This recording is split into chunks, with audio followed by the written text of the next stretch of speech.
With great pleasure, let me now invite Professor Geoffrey Till to take the seat as the moderator, and also request the four distinguished speakers, Rear Admiral Pradeep Rathnayake, Director General Operations of Sri Lanka Navy, Rear Admiral Khurshid Alam, Bangladesh Navy retired, Secretary, Head of Maritime Affairs Unit, Ministry of Foreign Affairs of Bangladesh, Ms. Sarah Lou Ariola, Regional Director of International Organization for Migration for the South Asia and Pacific, Admiral Pial De Silva, Sri Lanka Navy retired, former commander of the Sri Lanka Navy and former ambassador for Sri Lanka to Afghanistan, to take their seats beside the moderator. So please. Ladies and gentlemen, please give them a round of applause.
Right, good morning, everyone. I hope you've recovered from the excesses of a really splendid dinner and dance routine and all the rest of it that we had last night. You've heard enough from me already, but I just can't resist making a few points just before we start. I read this morning that there's a report from the International Maritime Bureau talking about worrying increase in piracy in the Gulf of Guinea, and some signs that the same might be happening in the Straits of Singapore.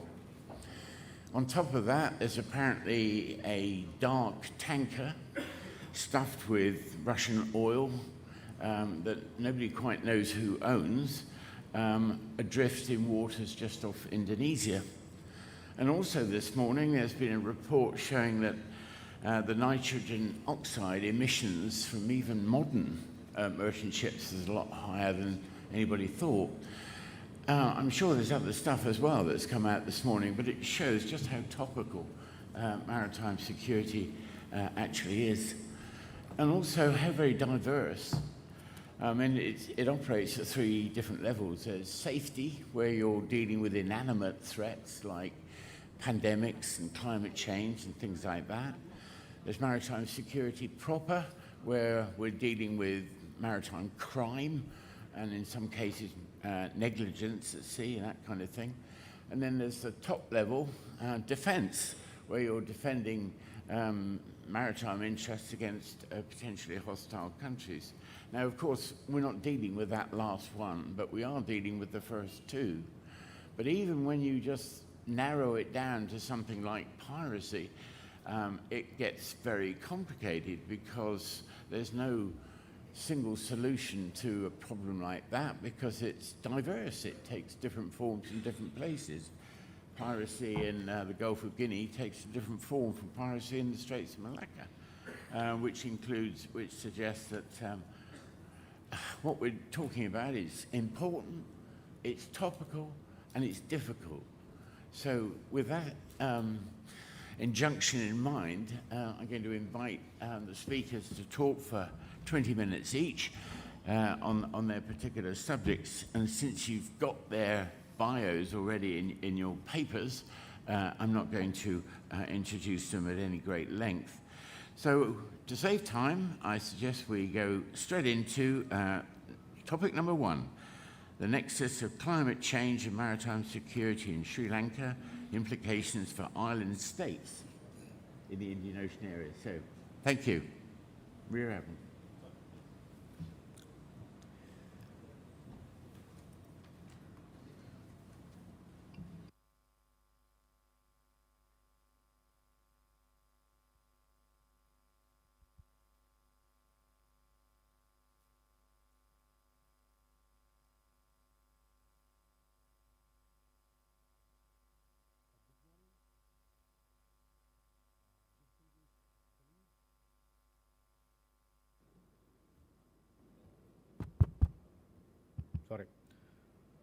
Good morning, distinguished colleagues, chiefs of navies, prominent scholars and attendees. I am Sri Lanka Navy Director General Operations, RAdm Pradeep Rathnayake, presenting this paper at Galle Dialogue 2023 Maritime Conference is a privilege. Did you know that climate change is changing our globe and island states' security in the Indian Ocean region? Today, I'll discuss the complex relationship between climate change and maritime security in the Indian Ocean region, using Sri Lanka as a case study.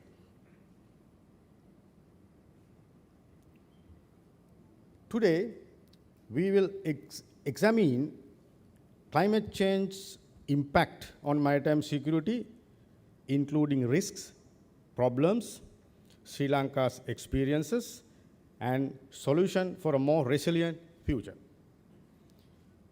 Island states in the Indian Ocean region have a distinct challenges due to their small size, economic limits, and maritime resource dependence. Climate change increases these vulnerabilities, making this topic very crucial. Before we begin, let me define our presentation's topic. We'll examine climate change and maritime security issues in the Indian Ocean region. Instead of discussing maritime security in general, we will focus on climate-related security issues. Let's explore this intriguing topic. Join us as we examine this issue and map a path to a secure and a sustainable future for IOR island states. The Indian Ocean region is a crucial maritime zone with a worldwide geopolitical importance. In this region, international trade, strategic interest, and environmental considerations overlap in many island and littoral states. We examine the IOR complex importance and its deep consequences for maritime security using Sri Lanka as a case study. A complicated trade route network links the Middle East, Africa, South Asia, and Southeast Asia in the IOR. These routes keep global business running by transporting goods, energy, and raw material. The IOR handles 80% of worldwide seaborne oil traffic and 50% of containerized freight, making it an economic hub. It's crucial to energy security and global trade. The region has abundant fisheries, minerals, hydrocarbons. Food security and millions of jobs depend on IOR fisheries. IOR choke points include the Strait of Hormuz, Bab el-Mandeb, and Malacca. These sea routes regulate regional access and are crucial to strategy. Island nations and coastline states in IOR are strategically important. Sri Lanka, the Maldives, Seychelles, Mauritius are geographically significant and crucial for regional stability. The strategic relevance of IOR presents security challenges, which will be detailed later. Now, we will investigate the unique vulnerabilities of island states in the Indian Ocean region due to climate change. These states have limited land, making them highly susceptible to sea rise, leading to erosion and flooding. Their small economies limit their ability to invest in climate resilience, hindering their capacity to respond effectively. These states heavily dependent on fisheries and shipping, but climate impacts can disrupt these vital resources. Their coastal locations make them prone to cyclones and storm surges, causing damage and displacement. Many faces freshwater shortages, worsened by climate change, impacting drinking water and agriculture. Island ecosystems are rich in biodiversity, but climate change threatens species on land and in the sea. We'll discuss climate change's major impact on maritime security in the Indian Ocean region. Climate change leads to rising sea level, threatening coastal areas, vital infrastructure, and economic activities in island nations. Excess carbon dioxide in the atmosphere is dissolving into seawater, causing ocean acidification. This affects maritime ecosystems, impacting livelihoods and food security. Climate change causes more frequent and intense extreme weather, threatening coastal communities and infrastructure. These linked issues demand adaptive techniques, sustainable resource management, and international cooperation. In the next slide, we will examine these concerns and Sri Lanka and other governments' proactive responses. Gentlemen, climate change may cause illicit fishing by changing fish behavior and availability. For their catch, fishermen may use illegal tactics or infringe on protected areas. Illegal fishing depletes fish stocks, harms the environment, food security, and economy. These concerns can cause community tension and crime. Effective maritime security and resource policy requires understanding this link. Rising sea levels and more violent extreme weather threatens coastal infrastructure like ports, naval bases, and surveillance systems due to climate change. Disruption in maritime trade routes can have serious economic and security ramifications for regional and global trade as climate change impact increases. Coastal surveillance systems can be hampered by climate change, making maritime territories harder to monitor and secure. Coastal populations dependent on fishing and agriculture face climate change-related livelihood losses. This can lead to illegal income like drug trafficking. Rising sea level and extreme weather displaces coastal people, causing irregular migration from affected countries. As climate immigrants flood neighboring countries, these displacements might cause instability. Threatening security, climate-induced migration allows maritime crimes like people trafficking and smuggling. Illegal migration surges during post-crisis recovery, showing socio-economic variables impacts. Illegal migration increases with climate change, complicating the maritime security. Preparedness to handle climate-induced migration challenges the crucial for maritime security. International organizations and neighboring states must work together to balance maritime security and humanitarian requirements. Rising seas are encroaching on coastal areas, causing territorial disputes between neighbors. The Maldives, vulnerable to climate change, may lose land to rising seas, increasing security concerns. These disputes can lead to security issues like militarization and complicating maritime security. Climate-induced territorial disputes can lead to illegal activities as communities seek other economic sources.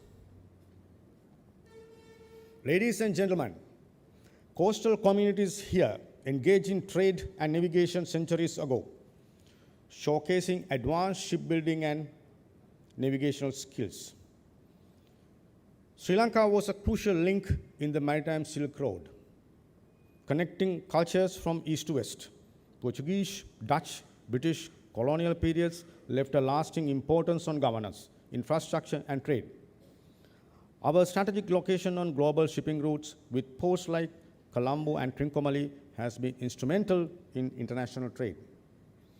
Since gaining independence in 1948, Sri Lanka has modernized ports and naval capabilities. Today, climate change poses threats, but our initiatives like mangrove restoration and sustainable policies demonstrate our commitment to maritime resilience.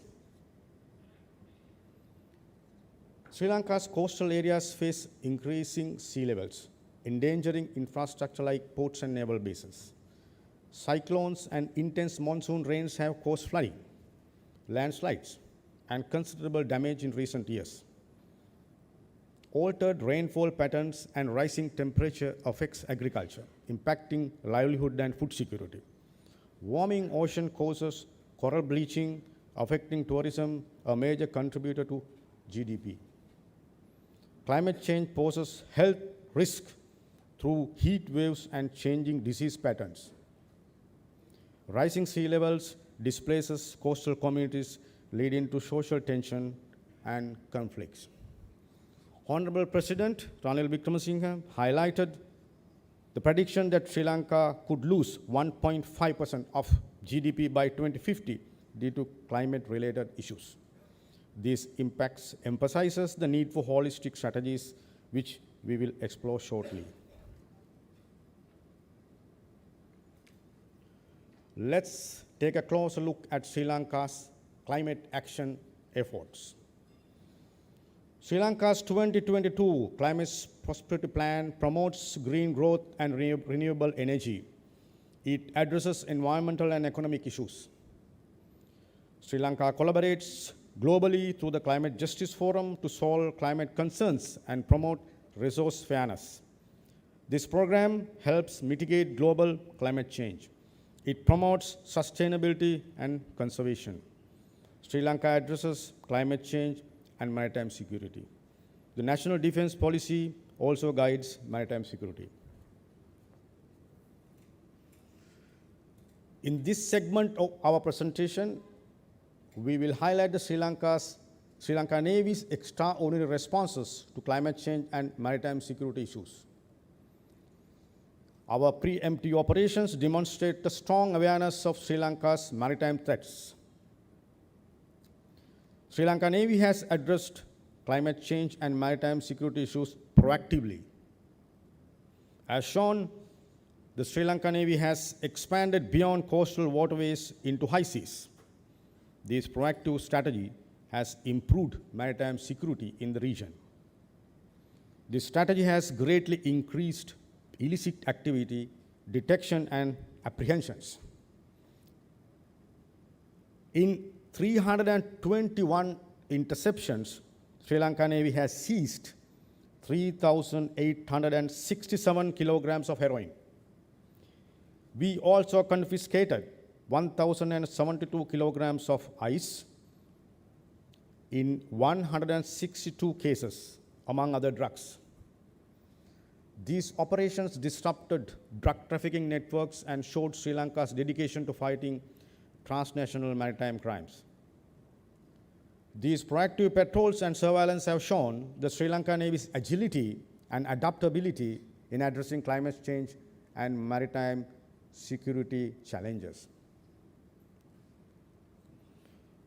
How does Sri Lanka Navy handle illicit fishing? Sri Lanka's food and economic security are threatened by illegal fishing. Dynamite, IUU, and forbidden net fishing damage marine habitats and fish populations. Every year, Sri Lanka Navy intercepts hundreds of illegal local fishing boats and IUU bottom trawlers in vulnerable areas. They go beyond legal enforcement to defend coastal livelihood and maritime environment. Climate change has forced irregular migration from Indian Ocean coastal settlements. The Sri Lanka Navy intercepted illegal migrants from 2009 to 2023, and this era, we saw 6,148 illegal migrants were intercepted by the Sri Lanka Navy. Human smuggling increases with climate displacement, threatens maritime security. Ladies and gentlemen, let's review Sri Lanka's coastal resilience measures. Sri Lanka's priorities: mangrove regeneration along fragile coastline.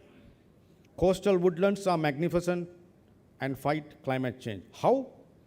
They effectively remove carbon dioxide, reducing greenhouse gas emission. Second, their intricate root systems stabilize soil sediment, protecting critical infrastructure from storm surges and erosion. The Sri Lanka Navy planted 200,000 mangroves in coastal lagoons between 2020 and 2023. Mangrove forests needs monitoring and maintenance, not simply planting. Sri Lanka Navy divers replanted more coral reefs. These efforts expand marine habitat and stabilize climate change affected fish population. Sri Lanka Navy collected 60 tons of trash from 2021 to 2023 while cleaning beaches. These actions avoid coastal erosion, manage waste, recycle, and preserve the ecosystem. Sri Lanka is improving maritime security through training and cooperation. Sri Lanka attends UNODC anti-piracy training. These projects train our Navy to counter piracy, strengthening Sri Lanka's transnational maritime crime defenses. Human trafficking, smuggling are serious. Thus, our sailors get counter-trafficking training. These measures strengthen Sri Lanka's maritime crime responses and human security. Search and contraband training is essential. This training is needed to intercept drugs and weapons. Fighting international maritime crime requires these skills. Search and rescue are priorities in Sri Lanka. This training is crucial for maritime emergencies. Our global alliance helps us coordinate maritime rescue. Our sailors are also prepared for humanitarian and catastrophe help. This training helps Sri Lanka Navy respond swiftly and effectively to coastal natural disasters and emergencies, improving maritime security and resilience. Finally, our plan requires multinational naval exercises. Naval cooperation and interoperability should increase. Sri Lanka's participation improves maritime security and regional partnerships. Comprehensive foreign agency capacity building strengthens Sri Lanka's maritime security. Training its naval forces boosts Sri Lanka's maritime defenses and regional security. Ladies and gentlemen, let's get to the core element of strengthening the Indian Ocean region. These solutions address climate change, maritime security issues. We recommend regional cooperation first, enhance Indian Ocean Rim Association partnership. We can seamlessly share essential information and build regional response to our new security problems. The second suggestion urges Indian Ocean governments to strengthen data exchange, research collaboration. Together we can identify our region's weaknesses and improve strategies and policies. Our third suggestion is to integrate climate change and maritime security into national and regional policies. We must address the interrelated issues holistically. Our next suggestion emphasizes community-based adaptation. Local participation in adaptation strategy, creation and execution improves resilience and social cohesion. Fifth, we recommend sustainable fishing and stringent control. Indian Ocean region state must cooperate for marine biodiversity and food security. Sixth, prioritize renewable energy and strengthen the maritime security. The seventh recommendation is to build strong infrastructure to withstand rising sea levels and bad weather. The Maldives Hulumale reclamation highlights the significance of innovative infrastructure. Our eighth suggestion is to strengthen integrated coastal management to address climate change, environmental and socio-economic implications. Addressing coastal management deficiencies and local engagement are essential. These suggestions help Indian Ocean region, its vulnerable states, to become safer and stronger. Finally, I would like to say, in the vast expanse of Indian Ocean, let us chart a course of resilience and cooperation. Whether waves of climate change meet the shores of maritime security for a sustainable future. Thank you very much for listening.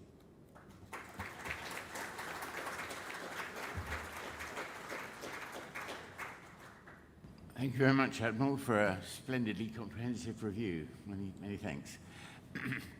Our next speaker is Rear Admiral Allam, who's going to talk about incidents at sea and the readiness of coastal states to prevent maritime environmental disasters and recovery. Admiral.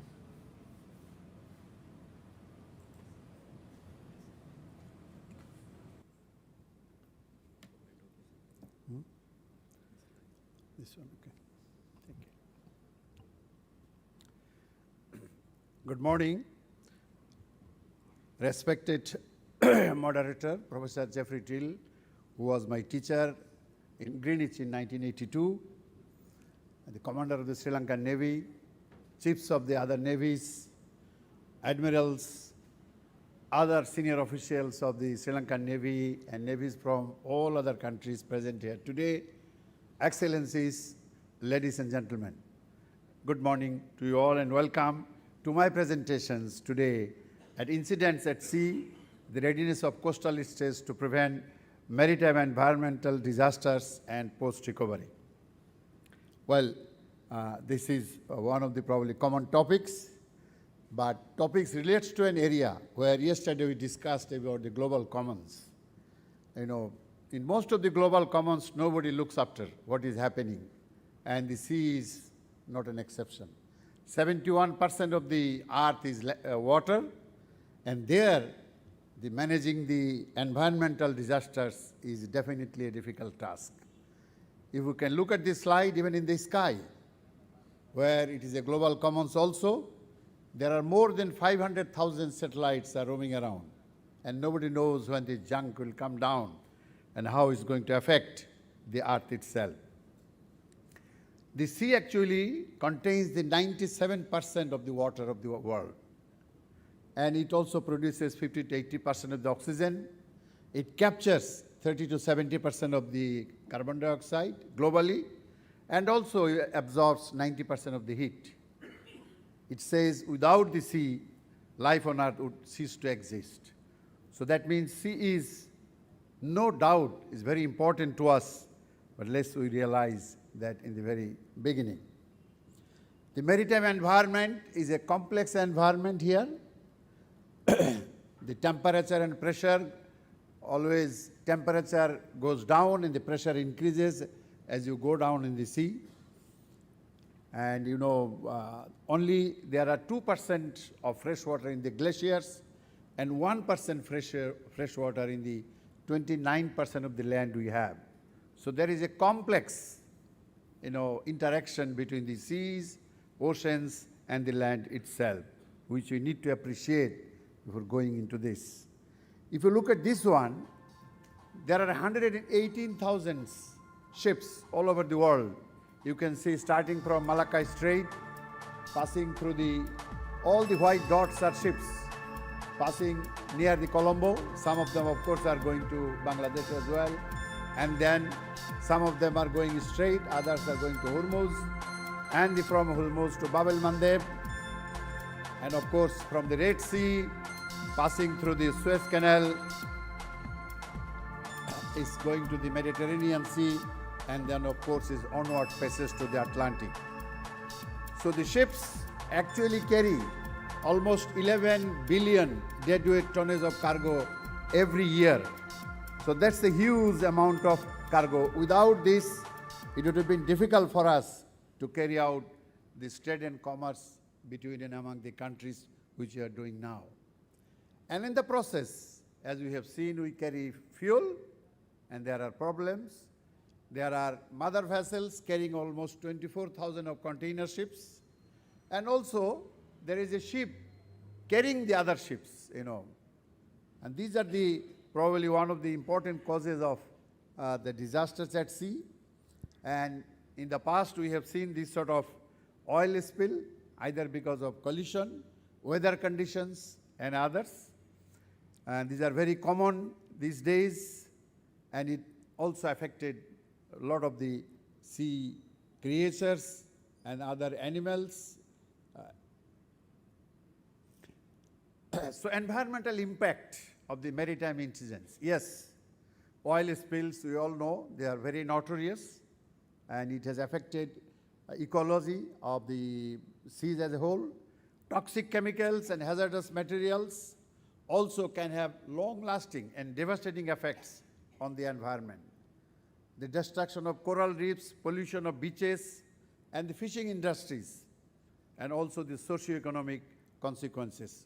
Lot of biodiversity, habitat destruction, and also severity and duration of the environmental impacts depend, of course, on the factors like spill size, location, and of course the response efficiency.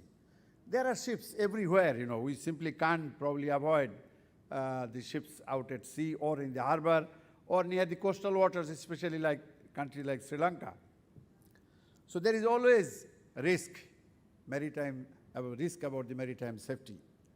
So maritime safety, when you talk about, it encompasses the whole range of practice, including ship design, navigation procedure, crew training, which should be aimed at reducing the likelihood of incidents at sea.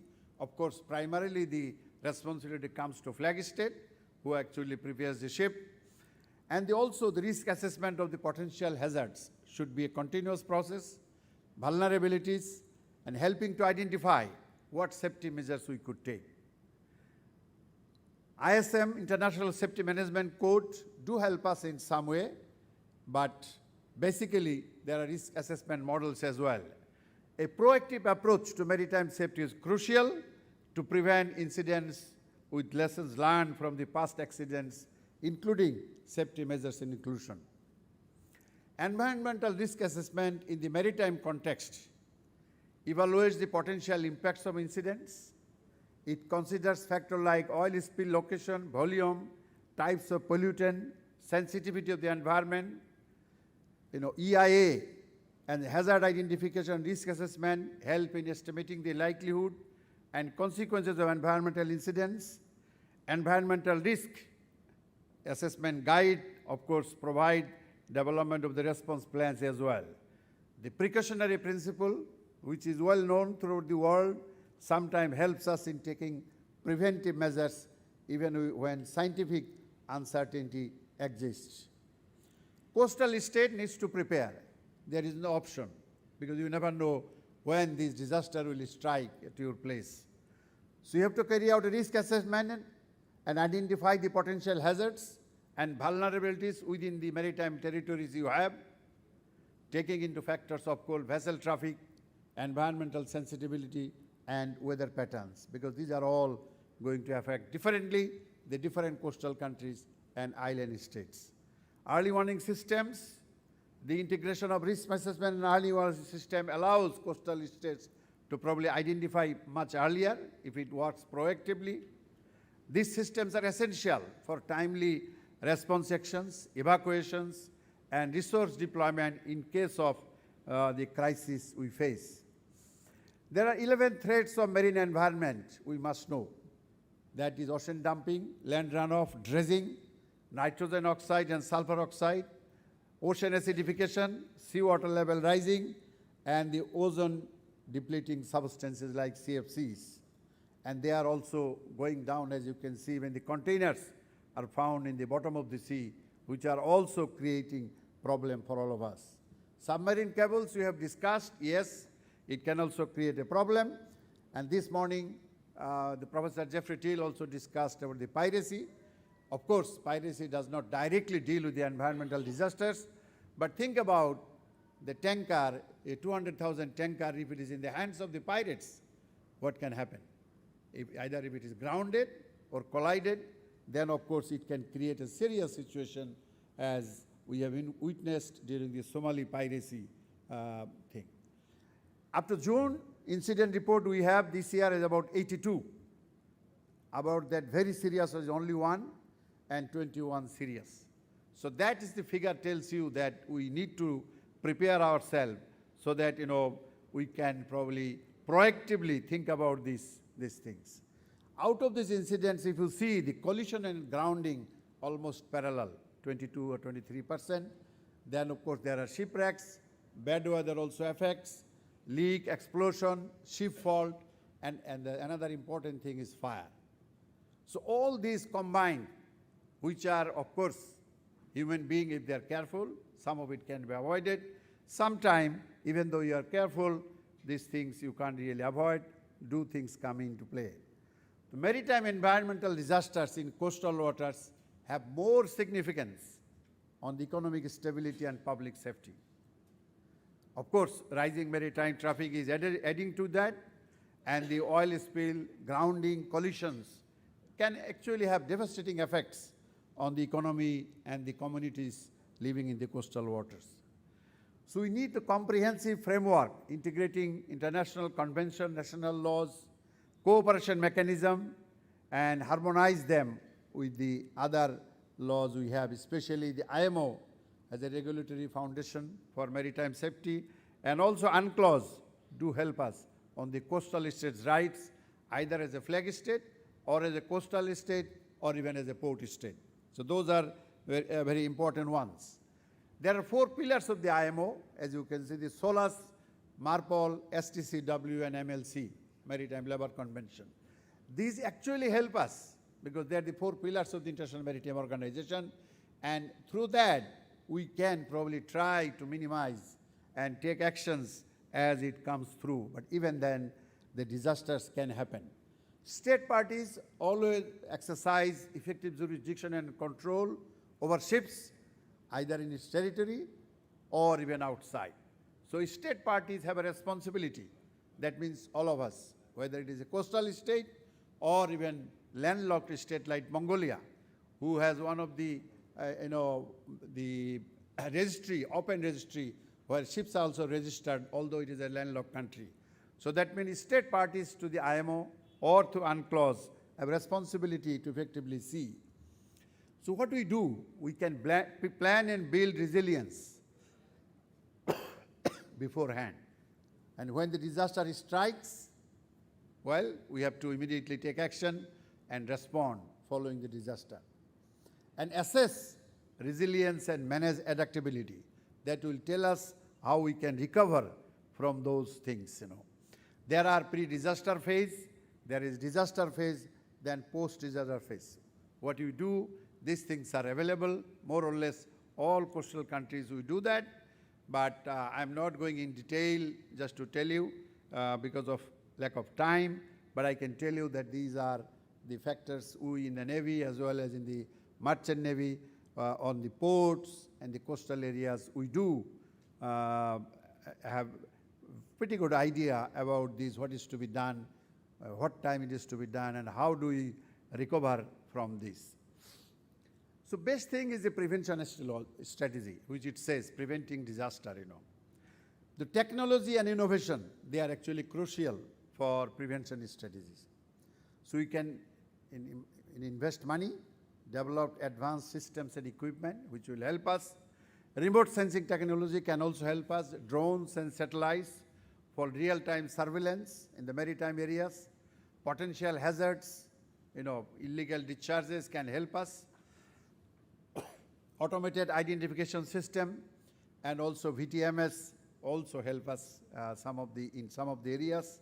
And then in response to any sort of devastation, we can have bioremediation techniques at automatic cleanup vessels. Those also help us. Coastal state must prepare, especially in the training and the capacity building. That's very important. And only capacity building will not help us. We will have to carry out drills more often than not so that we know what is to be done when a disaster strikes at our coast. Capacity building projects are designed to develop expertise in incident command, environmental impact assessment, and use of response equipment. And that is a continuous process we must do. International collaboration and information sharing, that is another aspect which we must. Like sea, you cannot control. However powerful the commander of the Sri Lanka Navy is, his orders will not be complied or obeyed by the seawater or the disasters taking place even near to the coastal waters of Sri Lanka. So the water will take its own shape. Whether the tide is moving, the devastation will carry forward towards the direction of the tide. So that's what makes it important that we need collaborate. Out at sea in the liquid medium, without collaboration, a single country is not in a position to mitigate or adapt to the requirements, to the changes of the environmental disasters. And also very important is information sharing. Whoever knows it first, please tell us or tell the country concerned that, look, this is what I have seen. Do not hide the information like the Titanic, Response and recovery, incident response procedures are of course given here. But anyway, we need to develop the incident command system. That's very often we don't take this very seriously, but otherwise when the disaster strikes, it is difficult for any coastal country to look back and see things to be done, We also need to carry out EIA, Environmental Impact Assessment. And that is also important when a disaster has struck in. We must find out what should be the EIA, that is the assessment of the environment as a whole. And that actually tell you how much you should do right now and how much you should leave it for the later stage for the recovery plan and everything else. Search and rescue operations, yes, that's also important to help us, and also satellite-based tracking enhances efficiency in this respect if we can have. Pre-positioned equipment, command structure, specialized teams we need, and especially for the hazardous substance moving. If it's moving in the Indian Ocean, there's hardly we can have these means to know. There are only 2 IFC fusion centers, one in Singapore, one in Delhi. Only they know if there is a ship carrying hazardous substance entering the Indian Ocean, either from Malacca or from the Bab el-Mandeb side. Other countries we do not know. So until and unless we get this information from these 2 countries on a mutually acceptable basis, it's very difficult to find out that the hazardous ships are moving here. Response strategies and techniques also vary depending on the environmental damage it has caused. You need specialized equipment for this type of things, and also humanitarian assistance is also required. Environmental protection and restoration is a very difficult task. It needs data collection, impact evaluation, prioritizing the interventions, assessments, habitat restoration plans, and ecosystem resilience, and everything else. Wildlife protection, coordination with rehabilitation centers, post-casualty monitoring assesses long-term ecosystem effects, and also habitat recovery and adaptive management. These are important issues we cannot just ignore. Humanitarian economic considerations is very, very important one. We must need to carry out impacts on fisheries, tourism, infrastructure for the targeted recovery in time. Food, water, psychological assistance. Yes, that's another area which we must look into. NGOs, community leaders, volunteers help us, but we must place them before when we make this plan so that they are actually in line with the government policies, institutions, stakeholders. They try to help in a holistic manner, that's important. Sendai framework, yes, is one of the disaster management framework which can also help us in the long way. Ecological impact, that's another very important area. We take long time to find out what is ecological impact because it is underwater, how the biodiversity is affected, that's what is ecological impact. If we do not look into this ecological impact, then there are of course serious implications on us. Like if our rivers and the seas gets actually polluted, we can produce fish, but that will not be the fish worth eating. And there are also long-term consequences of this one, both ecosystems, biodiversity, and other aspects. So we would also look into the long-term systems. Response and recovery, there is a provision for compensation and liability. Of course, in the International Convention, civil liability for bunker oil, pollution damage, and also there are other international conventions about which the team in the country, the headquarters in the country must be aware of, because there are procedures, you simply can't apply and get these things done. Challenges, of course, there are technical or technological limitations for all of us, especially for the developing countries like us, but we must try to make it up as much as possible, because when the disasters comes, nobody is ready to come with oil booms or speakers or dispersion to help us, right at that time. It will take time. So initial actions you got to take, that is what is important. And that's why awareness among the people and public is important. But unfortunately, you see, we in the naval community, we see what is happening out at sea if you look at this one. But this figure, that how many ships are operating out at sea, why they are operating, whether they are research ships, they are fishing ships, they are merchant ships, or they are, there are rigs for oil and other things. It is very difficult to make this figure understand to our political masters, because they hardly visit the sea areas. They are quite, actually busy with the land system and also the governance system and also the democracy and whatever else and the welfare state and everything else. But to take them to the sea to understand how difficult the situation is probably sometimes very difficult. So let me also say that in the Sustainable Development Goals, if you look at 3-story cake, wedding cakes, the last one, the main base cake is goal 14. That is the water below the sea. That actually is the base of the cake. If the base of the cake is not correct, then you cannot make the second stair, which is society, and then the economy. So that means the development of the economy and the development, the livelihood of the society will depend on the sea itself, and for which we should be very, very careful. Unless we take care of the sea, or although there is only one goal 14, I can tell you, as I have shown you in the first slide, that if the sea is not there, if the ocean is not there, if the ocean is not healthy, if the sea is not healthy, if now and then or every now and then they get environmental disasters and they get polluted, I can tell you our society and the economy will never flourish as we want to have it in the case. So there is a national regulatory framework we need to develop for all the countries, all the coastal countries. I will just, shortage of time, I will not probably deal with it. So robust coastal preparedness is essential to prevent and respond effectively to incidents at sea. Prevention must be prioritized, that's important, but response and recovery also is required. Collaboration is also required at the international, national level, and ecological and sociological impact must be taken into care of. So thank you very much. Thank you, sir, for patient hearing. Thank you, everybody.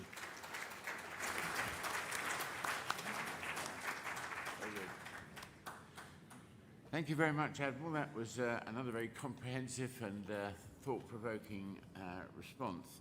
Next, I'm going to call upon you, ma'am, to talk about regulatory and procedural framework of managing maritime casualties in coastal areas. Sarah Lou Ariola. Thank you very much.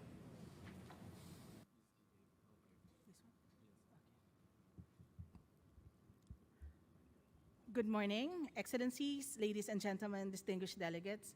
First and foremost, I'd like to take the opportunity to thank the Ministry of Defense and the Sri Lanka Navy for giving the International Organization for Migration, the UN Migration Agency, the opportunity to be able to speak on the regulatory and procedural framework for managing maritime casualties in coastal waters. This is the content of my talk. So we'll start with the background, international frameworks, defining maritime casualties, international law as the guiding principles, a regulatory framework for addressing maritime casualties and missing migrants, and the regional international cooperation partnerships. Let's start with the background. One in every 69 migrants on maritime migration lost their life or went missing in 2018 and 2019. Over 3,000 migrant deaths and disappearances recorded in Asia since 2014. And I think this is the more sensitive and difficult part to discuss, the Rohingya. For those of us who are not aware of who the Rohingya is an ethnic group. They were in Myanmar, or some of them are still in Myanmar, and in 2017, armed attacks against them were happened. So they had to cross through the borders of Bangladesh.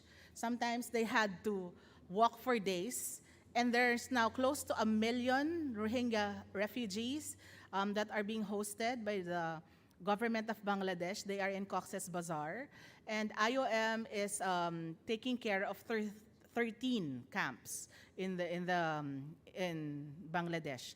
So of course we are very thankful for the government of Bangladesh for giving them shelter. But what is very significant about the Rohingya, they are stateless. And it is often said that they are the most persecuted minority in the world.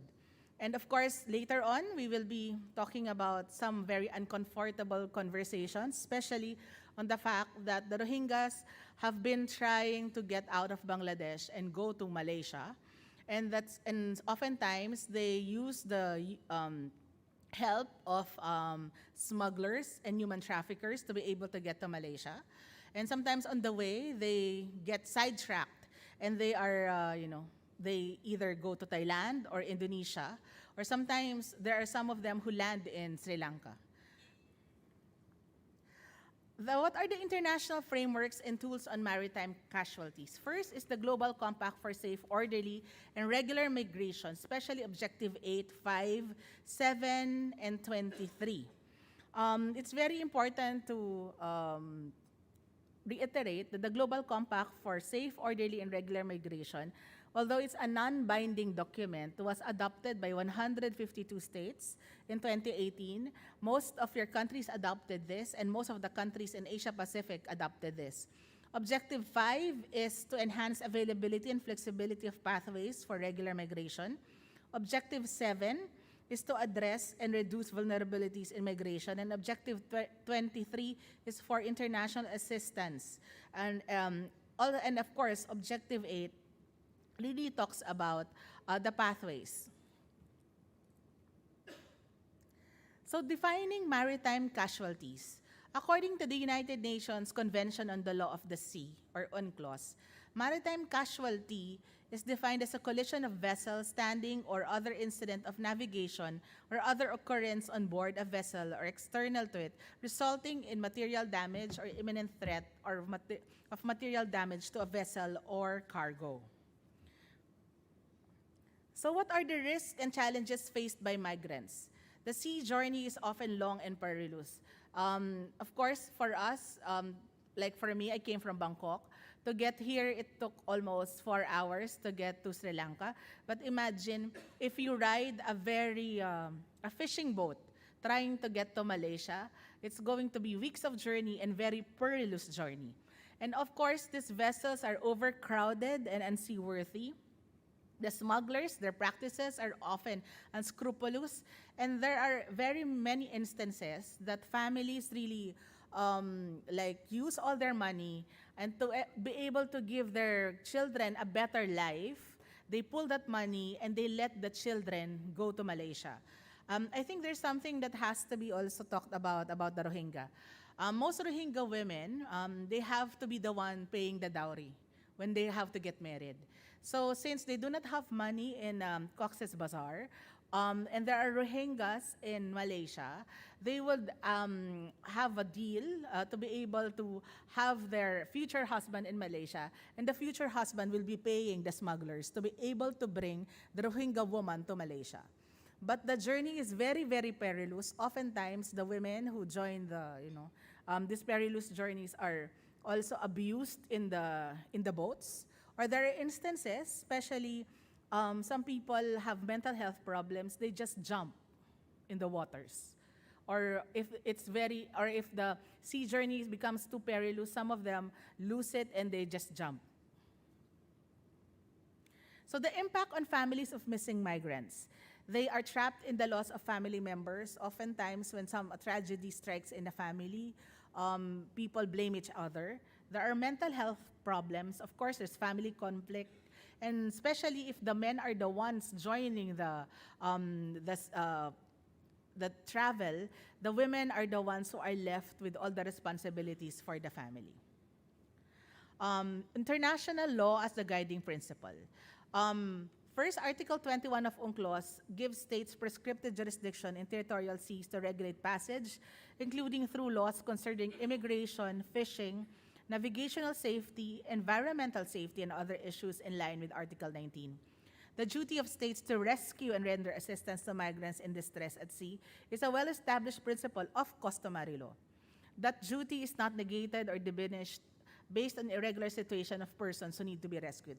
I think going back to the issue of the Rohingya, many states really fear having them enter their jurisdiction simply because they are stateless. And so you cannot repatriate them in Myanmar You cannot repatriate them also in Bangladesh because they are not citizens of Bangladesh, and they are also not citizens of Myanmar. So they are stateless. So oftentimes, we are told by some of the survivors that what happens is some boats see them in the sea, and they just give them provisions. And then what they do is go to another country, go to another jurisdiction. So because while we understand the states that it imposes an extraordinary burden, but then of course this is a state that these people have been in the refugee camps since 2017 with no future in sight. IOM, together with our sister agency, UNHCR, is trying to find resettlement. But it's not that easy to find resettlement for close to 1 million people. And also, of course, they are also competing with resettlements of the Afghans. So the duty to render assistance at sea is consistent with states' duty to respect and protect the right to life under international human rights law. And fourth, states must strike a balance between their powers and interests on the one hand and their duties and responsibilities on the other. This is the regulatory framework for addressing maritime casualties and missing migrants. First, search and rescue systems.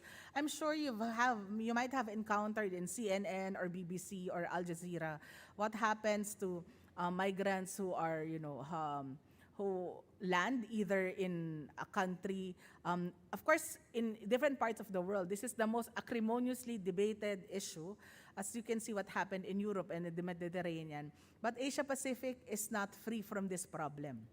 There has to be a coordination at the national and local level. There's transnational participatory coordination mechanisms and the need for the capacity building for state officers. Because to a certain extent, there has to be a clear state policy on how to help migrants in distress at sea. The IOM has a missing migrants project since 2014, and in this volume 2 of Fatal Journeys, we saw that there's a necessity of establishing efficient mechanisms for accurate identification through forensic means, importance of cross-border cooperation and data sharing among states and relevant organizations, and also the need for culturally sensitive approaches that consider the diverse backgrounds of migrants, ensuring their identities are respected in death as in life. Future steps. There is a need in developing a coordinated response mechanism for maritime casualties. Also establishing reporting and communication protocols. And finally, cooperation between states, search and rescue agencies, international organizations, and NGOs. As of now, particularly in this region for the Rohingyas, it's usually UN agencies and other humanitarian organizations who are really working very hard to be able to render assistance and also to ask states for search and rescue. And at the same time, the most difficult part is recovering the bodies of those casualties at sea. Finally, as to the regional and international cooperation and partnerships. First, there is a need for creating a platform for information exchange and coordination. Because, of course, we know very well it's easy if the problem is a ship from a country and the ship is a flag carrier of a certain country. And we know very well in diplomacy, there is a mutual assistance among states.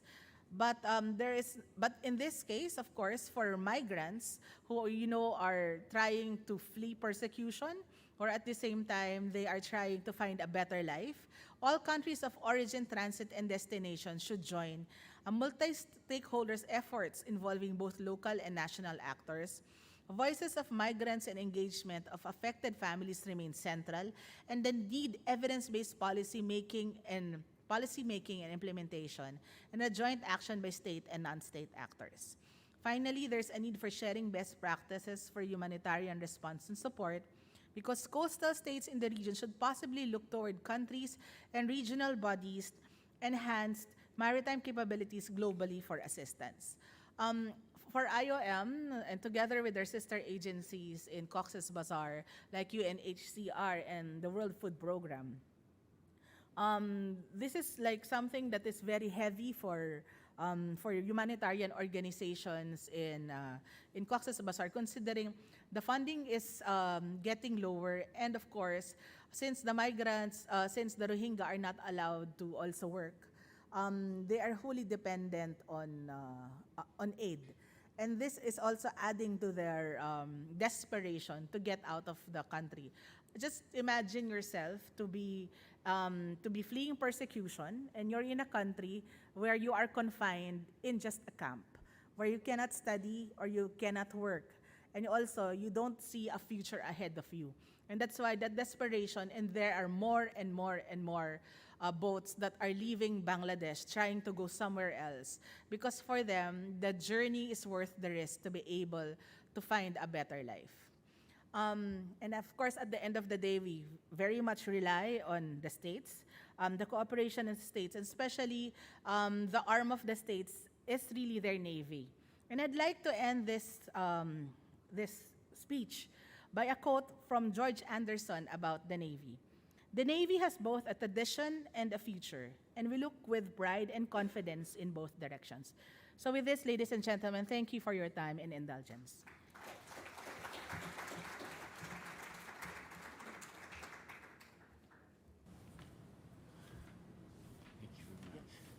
Thank you very much indeed. A really excellent and powerful reminder of the human cost of inadequate preparation for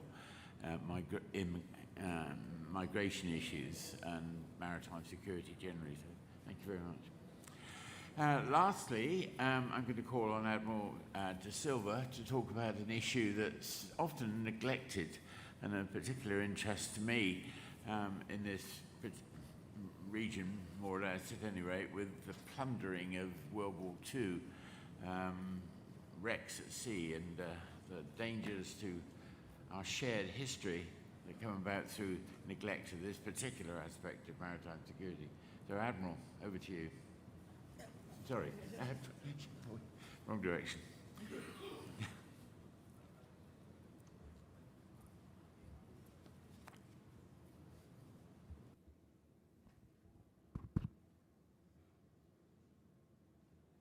Excellencies, distinguished participants, ladies and gentlemen, good morning to all of you. I thank Commander of the Navy, Vice Admiral Priyantha Pereira, and organizing committee of Galle Dialogue for inviting me to attend this important event and deliver presentation on shared prosperity through preserving and protecting underwater maritime heritage, a topic befitting the theme of this year's conference.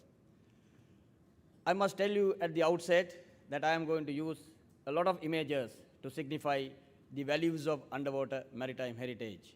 Some of the pictures, some of the images are from my own underwater photograph gallery, whilst others were obtained from the internet and the Marine Archaeology Department of Sri Lanka. I hope that the images will speak louder than I do. Well, the world's underwater maritime heritage consists of a vast and diverse array of underwater archaeological sites, ecosystems, shipwrecks, submerged cities, and ports. All across the world, there are notable examples to highlight the rich underwater maritime heritage.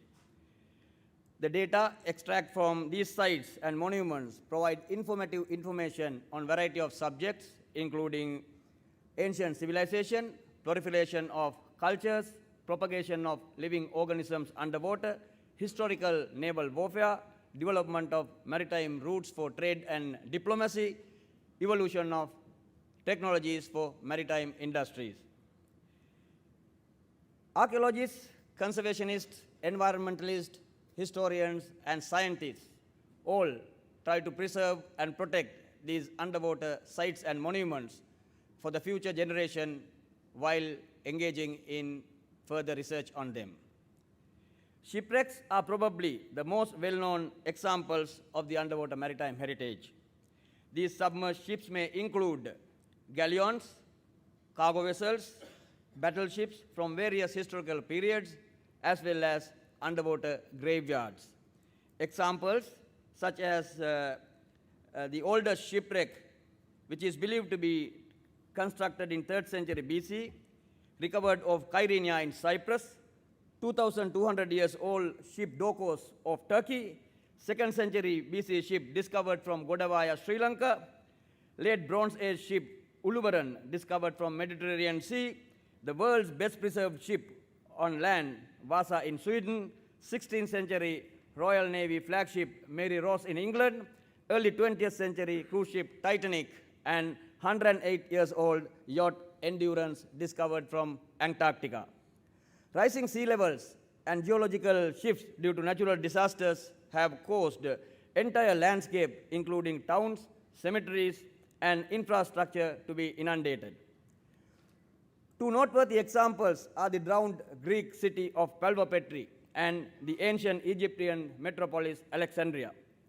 These underwater cultural landscapes reveal details about former civilizations. Miscellaneous societies have used sinkholes, caves, canopies, and tunnels as burial grounds, freshwater sources, and places for religious rituals. These underwater sites frequently contain both human remains and antiques in excellent condition.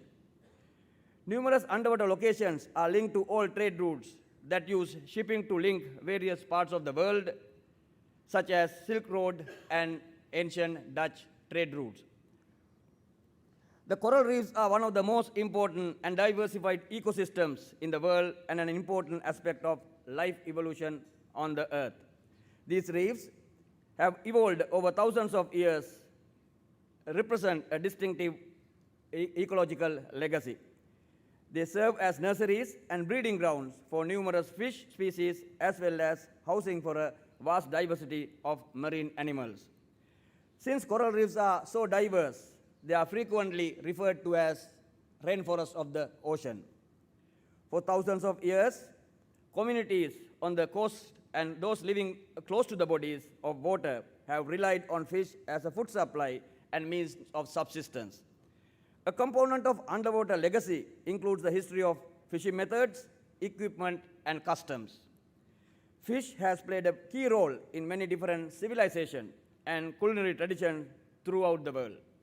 The evolution of cultures and their integration with aquatic environment can be better understood by understanding these historical features.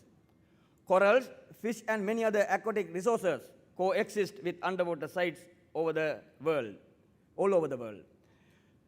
Some nations have built underwater museums to display their maritime heritage by placing underwater sculptures and art installations in areas where people can dive and see them. Mexico's underwater museum at Cancun is an example. The Sri Lanka Navy also established 2 underwater museums in Trincomalee and Galle. The main attraction at the Trincomalee site is a collection of artillery cannons from the colonial era. The majority of scuba divers who travel to Trincomalee choose to dive their first dive at the underwater museum. I had the privilege of taking pictures and videos at the museum about 2 months ago. It was fascinating to see a gun being exhibited has become the habitat to a large-size white and black spotted moray eel. It may be a former colonial artillery gunner who continued to perform his duties to keep the armament safe. It is noteworthy to mention that this underwater site has become a very famous dive site for local and foreign divers. Recently, I got a count. On one particular Saturday, over 100 people had come to dive at this site to see the underwater beauty. Thanks to development in underwater archaeology, numerous submerged sites have been discovered and excavated, revealing new information about human society and technology. Preserving undersea heritage is a difficult task because of problems including usual decay, natural disasters, looting, development work in harbors, lack of legal protection, commercial salvage operations along the coastline, and marine pollution. Exploring and maintaining the world's underwater maritime legacy is a challenging but an essential and continuous endeavor.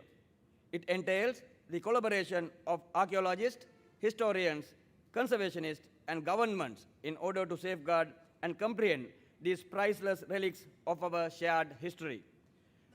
Some underwater areas have been designated as World Heritage Sites by UNESCO in order to advance their cultural and historical significance. In this context, UNESCO has adopted the Convention on the Protection and Conservation of Underwater Cultural Heritage in 2001 to preserve the priceless underwater remnants of humanity. The conservation stresses that the undersea cultural heritage need exploration, respect, protection, and the preservation. Now, I would like to navigate you through the underwater maritime heritage of Sri Lanka. Before I describe about underwater maritime heritage of Sri Lanka, in particular, I believe that it is appropriate to mention about Sri Lanka's rich maritime heritage from where underwater maritime heritage originated to what we experience in this country at present. Maritime heritage refers to history, practices and cultural components of people's relationship with the sea and other bodies of water. Maritime heritage encompasses a wide range of tangible and intangible aspects of maritime history and culture of the particular littoral nation. Every nation endeavors to boast, preserve, and promote their maritime heritage at large. According to Mahavamsa, a historical text that stretches back to countless years refers to King Vijaya as the first Sri Lankan ruler. The arrival of young King Vijaya to Sri Lanka by crossing the Indian Ocean using boats is a legendary moment in our maritime history. The next significant historical event that linked to our maritime heritage was the arrival of Sanghamitta Theri, who was a Buddhist nun and the daughter of renowned Emperor Ashok of India. Her arrival to Dambakula Patuna, then northern port in Sri Lanka from the northeastern part of India, crossing the sea, is a crucial event in the history of Buddhism in our country. Such maritime movements are the testimony for the historical, strong cultural link between Sri Lanka and India. Legendary ruler Parakram Bahu I commanded an impressive maritime fleet in the 12th century AD. He understood that the strategic value of a strong navy in order to defend its island nation and increase his influence in the region. The island nation of Sri Lanka has long been a significant hub for port calls, maritime trade, commerce, and diplomatic missions due to its excellent location in the Indian Ocean. Numerous well-known Chinese travelers to Sri Lanka are mentioned throughout our history. One of the earliest visitors was the Chinese Buddhist monk Fa Hien, who traveled to Sri Lanka between 399 to 412 over the Silk Road to India and then by boat to Sri Lanka in expedition of Buddhist literature. A Chinese expedition was dispatched to Sri Lanka in 1284 by the great Mongolian Emperor Kublai Khan. In this particular expedition, Marco Polo was on board as an agent of the emperor. Admiral Cheng He, the greatest Chinese navigator, visited Sri Lanka with a fleet of 317 vessels and 27,000 sailors in his expedition of Indian Ocean in 1405, around 100 years before the arrival of Portuguese to Sri Lanka. Between 1405 and 1433, Admiral Cheng He has visited Sri Lanka 6 times and became a friend of the country, engaging in trade and diplomacy. Sri Lanka's favorable location has had a tremendous impact on both its maritime history and its geopolitical relevance. Sri Lanka had a variety of natural harbors along the coastline, including Colombo, Galle, Godawaya, Trincomalee, Jaffna, and Mannar. For centuries, naval activities, maritime trade, protection of ships from storms have all taken place in these harbors. Construction of fortresses by colonial powers in the proximity of such harbors is a clear testimony for the interest in maritime trade and consolidating security around the ports. A significant stop on the maritime Silk Road in the 2nd century AD was the port at Godawaya in Hambantota district. According to a stone inscription found at the Godawaya temple that dating to the time of King Gajabahu I in the 2nd century, the custom charges gathered at this port must be given to upkeep of the nearby Buddhist monastery Godawaya Vihara. This tax collection took place at the same time as the Palmyrene tax code, which was the first to be implemented in modern-day Syria. Thus, it appears that Godavaya began collection taxes long before any other nation in the world ever had. Unfortunately, we are still struggling to collect our tax in this country.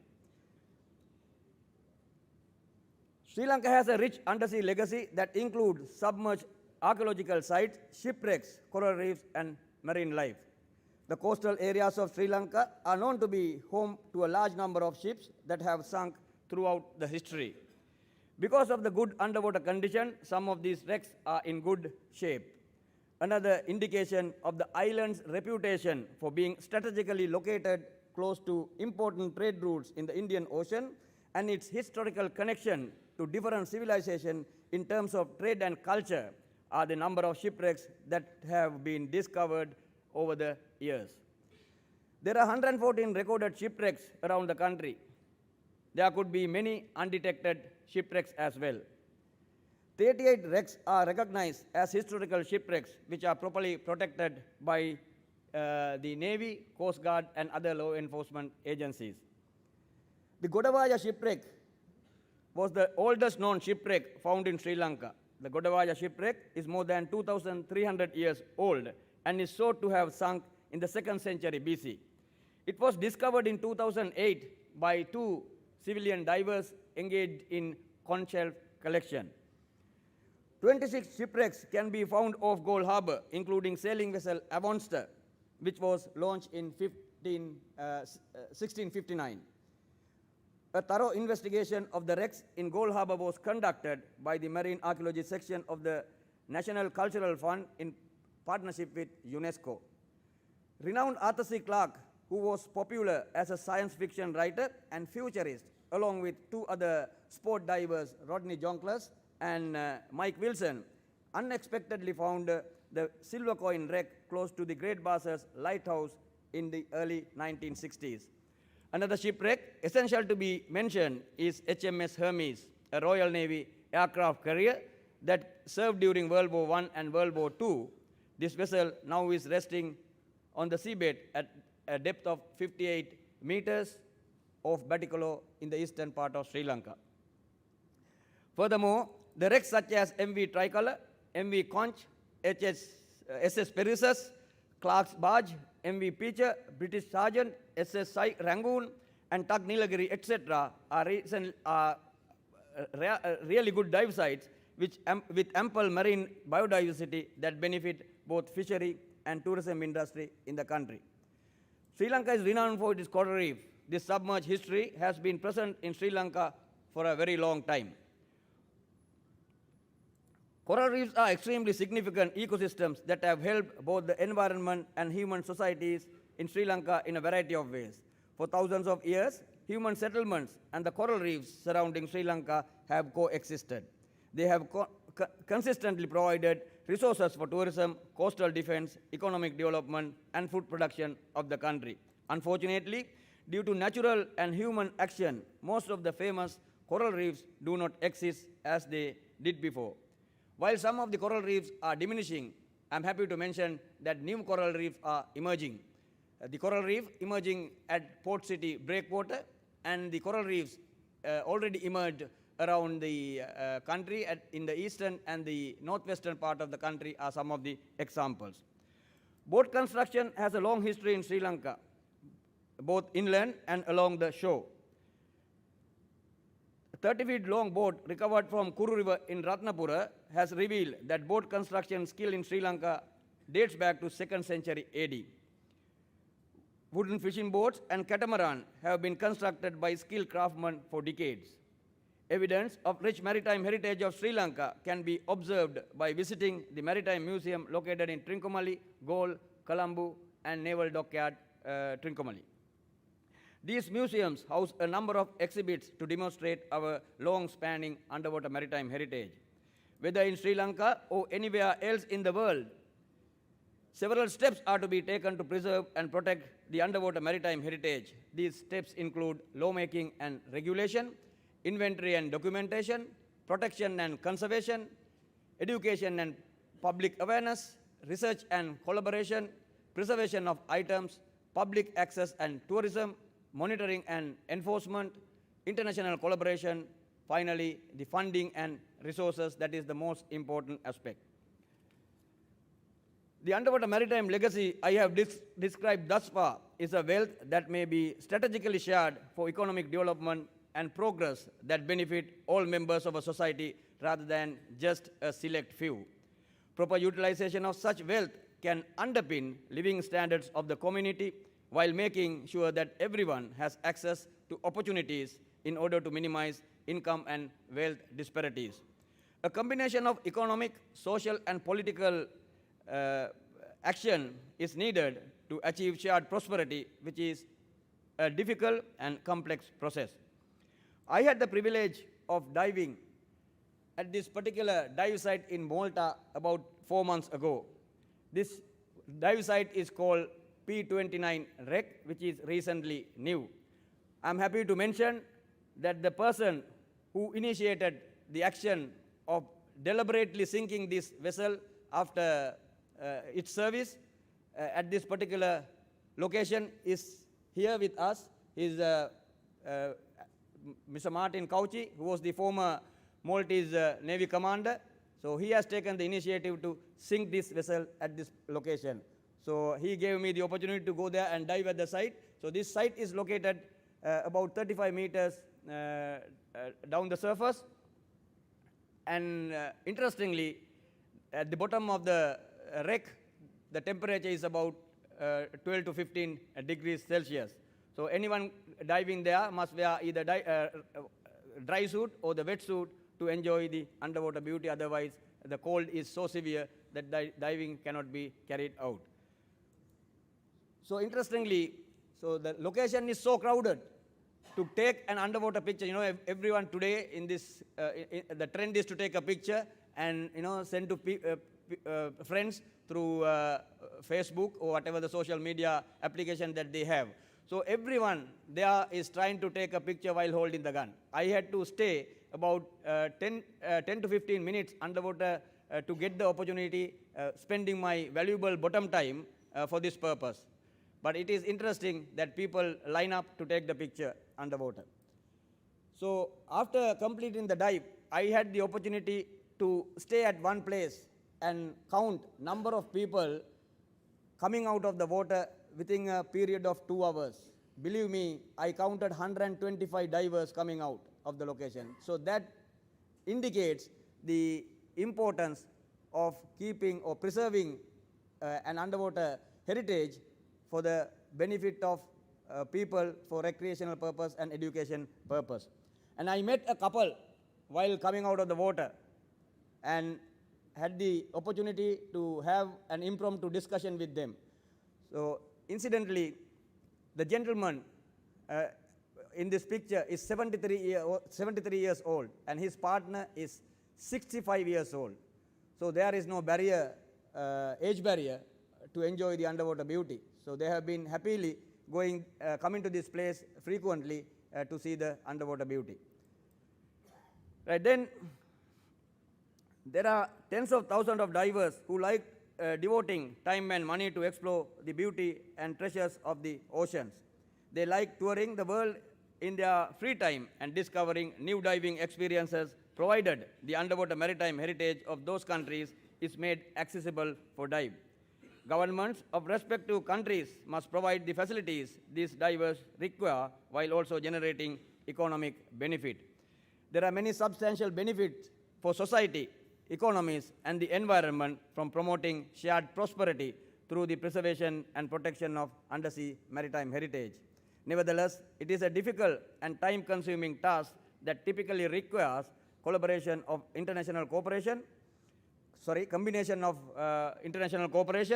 legal provisions, social initiatives, and cultural improvements in order to be successful. In conclusion, I wish to emphasize that the process of achieving shared prosperity through preserving and protecting underwater maritime heritage is continual and ever evolving. Therefore, it is imperative to preserve and maintain undersea maritime heritage, not just for cultural and historical reasons, but also for reasons related to science, recreation, the economy, and environment. Governments, international organizations, NGOs, industry, and the general public all have the responsibility for ensuring that these unique undersea resources are explored, respected, preserved, and protected for the benefit of present and future generations. Thank you very much for being patient and listening to my presentation, and also engaging with me on a virtual dive. Thank you.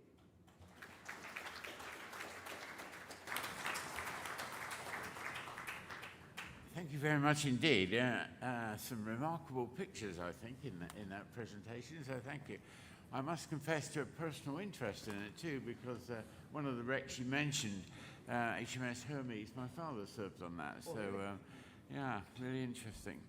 An important but often neglected aspect of maritime security. Well, ladies and gentlemen, you've been listened to what I think are 4 really excellent analyses of aspects of maritime security, but it was a deluge of information that you have to process, and probably you need a bit of time to get your thoughts together and formulate a few interesting questions. And to give you the time to do that, I thought I would exert Chairman's privilege and ask all 4 of the panelists to identify what they think is the single biggest obstacle in dealing with the threats to maritime security that they talked about. And I'll ask them to do it in the same order as they originally spoke. So, Admiral, what was the biggest single obstacle to dealing with the problem that you were talking about?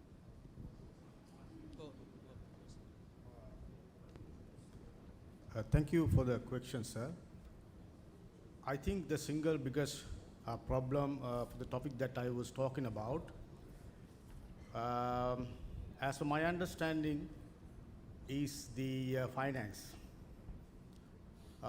Whatever we discuss in the forum that we have put forward, and you would have seen these are being debated around the world, and at the same time the countries like third world countries, I would not say third world, developing countries like us, we always have big plans, but when it comes to implementation, we always find the financial restriction, as we are right now undergoing a lot of difficulties.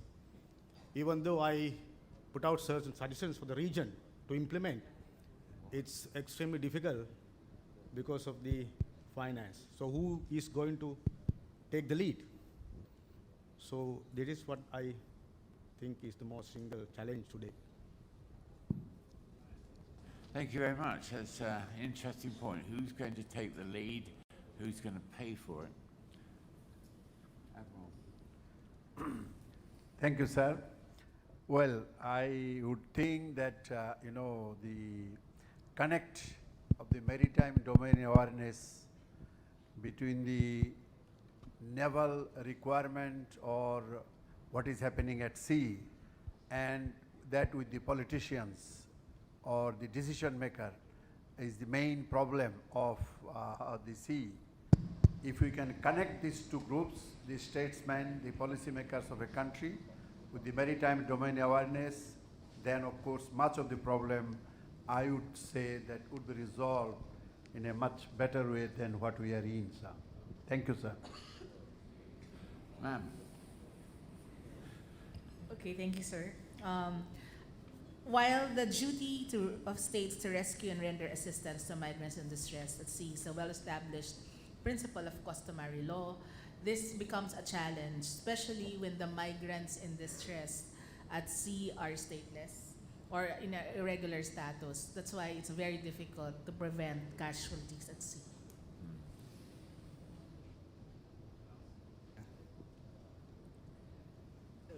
We widely talk about sustainable blue economy today.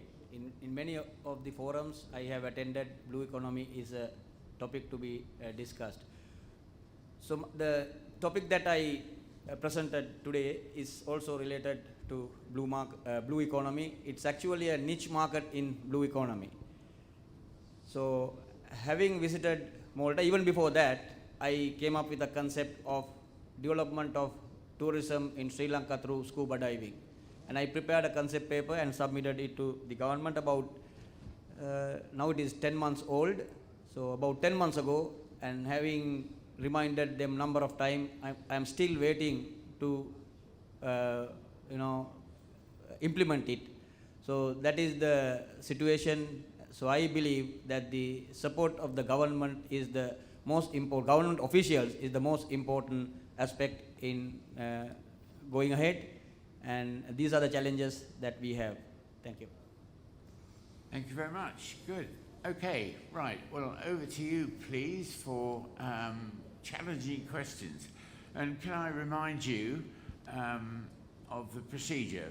Don't forget to tap the little box in front of you with your card. When I point at you, please wait for the microphone to arrive.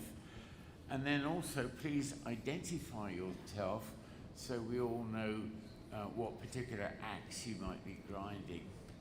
So over to you for questions, please. Yes, there's a lady in the front here.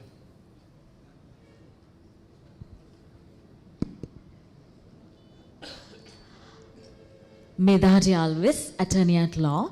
I have two quick questions, one for Rear Admiral Alam and one for Ms. Sarah Louis. About the, Rear Admiral Alam, you spoke about the MLC, the Maritime Labour Convention, which Sri Lanka ratified in 2017 and entered into force the following year. And I think Bangladesh did that a few years ahead of us. So then, since then, it has been 5 years for Sri Lanka and around 8-9 years for Bangladesh. So what have the two states, and actually particularly the two navies of Sri Lanka and Bangladesh done, in addition to just have normal procedures? What legal enforcements have they pushed for? And within the navies of Bangladesh and Sri Lanka, what have they done, particularly with regard to the regulation 4.1, which is a mandatory regulation on recruitment and replacement. Then for Ms. Sarah, the Rohingya crisis, which is something very dear and close to my heart, which I observe and study almost on a daily basis. We talk about the casualties for the immigrants. However, the gang violence that's erupting and very, very prominent currently in Cox's Bazar, especially once the UN agencies leave in the Dark Falls, and also the potential Rakhine ethnic group violence that can come up, that there is a probability in that because there is a lot of strong tradition in the region on ethnic violence. Thank you. Thank you very much.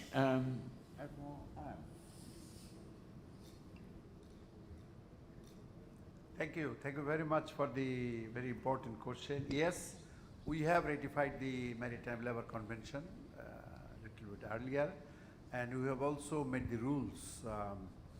But very honestly speaking, what you said is recruitment, the aspect of the recruitment is actually looked after by the Labour Ministry.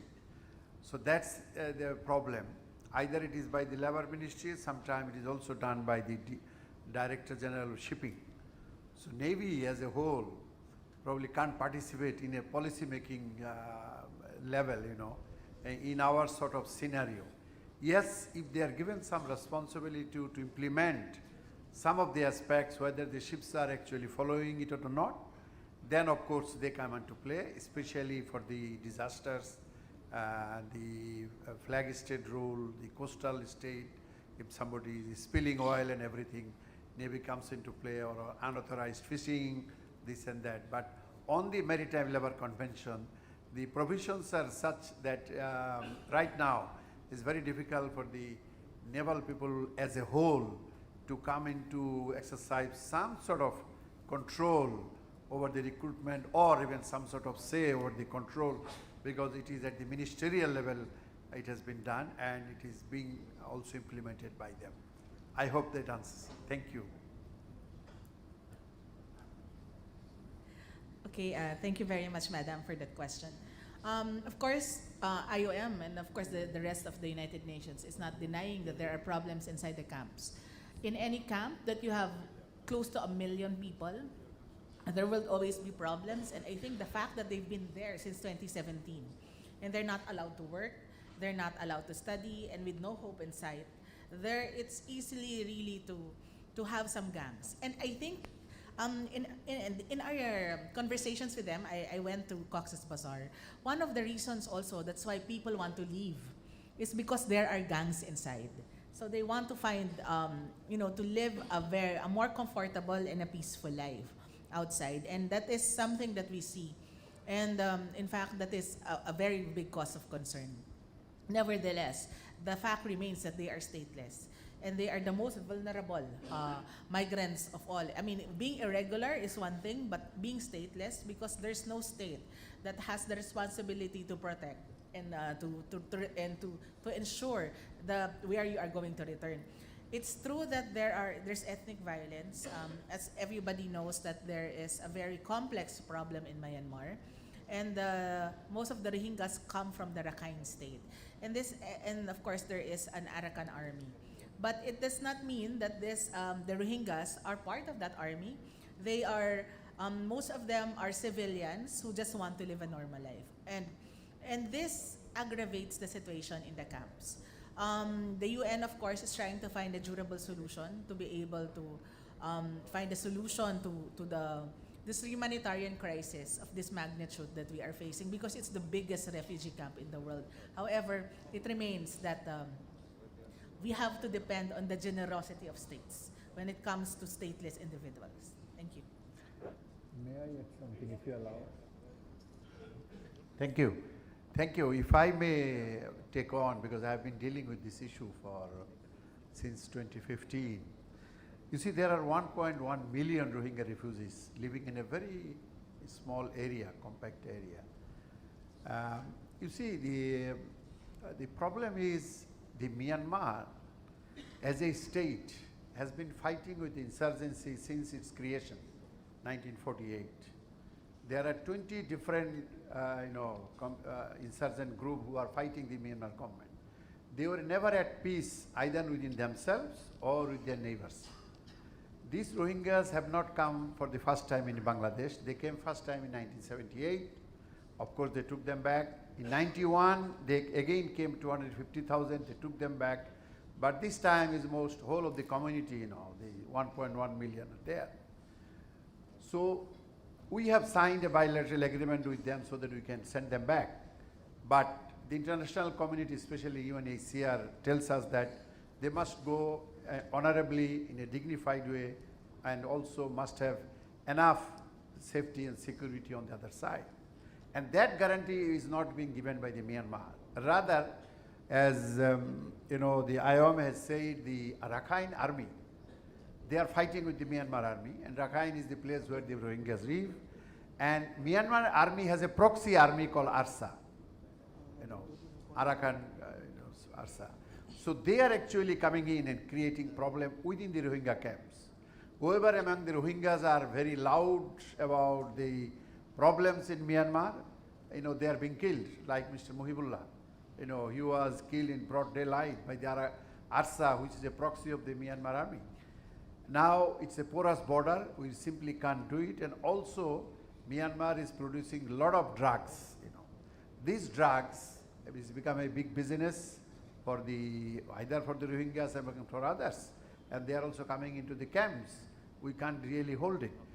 International community is behaving in a fashion that Bangladesh has done a mistake by giving them the refuse, So all the compulsions, instructions are coming to us. Okay, give them education. We agreed. Okay, we give them education, but in Myanmar language, not in English, but what they will do in Myanmar.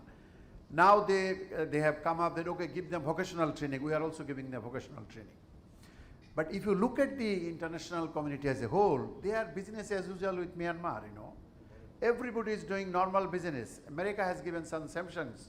But if you go to American restaurants, you will find Myanmar shrimps packaged by Singapore and exported to America, There is no problem on that. So it's all happening as usual, Myanmar is given arms by Russia, by China, Even India has also given a submarine to them. So it's the business as usual, and nobody is pushing Myanmar to actually act as a faithful neighbor, as a responsible neighbor, as a responsible state. Rather, they are helping them with their money and everything to buy more arms and carry out more oppression on its own people, as well as not accepting the Rohingyas to be taken back. Of course, UNHCR is also finding it very difficult. The donation by the international community has come to a meager amount of, say, $1, less than $1 per day, for their feeding, which was quite high when the people came. So the Rohingyas are also losing impetus on the world stage as a whole. But how long Bangladesh can take it on? You see, the UNDP, the lady in charge of the UNDP is now in Myanmar. She is trying to sign an agreement with them which has expired with the Myanmar government. But the last 6 months, they could not sign an agreement. And neither there is a pressure from the world community to do likewise. We approached ASEAN countries, okay, help us, but hardly we could get any help. There are some Rohingyas also in India. There are about 40,000 of them. But some of them are finding their ways from Kashmir to Bangladesh. They are also coming into this fold. Now we have given some barbed wire, and also built with spending our own money, $256 million, a sort of in an island, But the New York Times made it a headline. This is a floating island. I never heard that New York Times could make such a claim. That is there any island, I don't know all these Navy's people, their island could be floating, with the tide and this and that. So you see, even if you do some good, it is taken in a different light, So the pressure is on Bangladesh that you have done some very bad job by giving them. So you now have to look after everything, and nobody will going to say to the other side, look, you have to improve upon the situation so that the Rohingyas can get back. Rohingyas themselves want to get back because that is their place. They know their future children will not be living in Bangladesh and will not allow it to happen. So what they are going to do? So they don't see a future as bleak as anybody else. So earlier they get back, the IOM can make the arrangement, the UNHCR, Bangladesh should be happy. But we are training them, educating them so that they are a useful manpower once they go back to Myanmar. Thank you, ma'am. Thank you.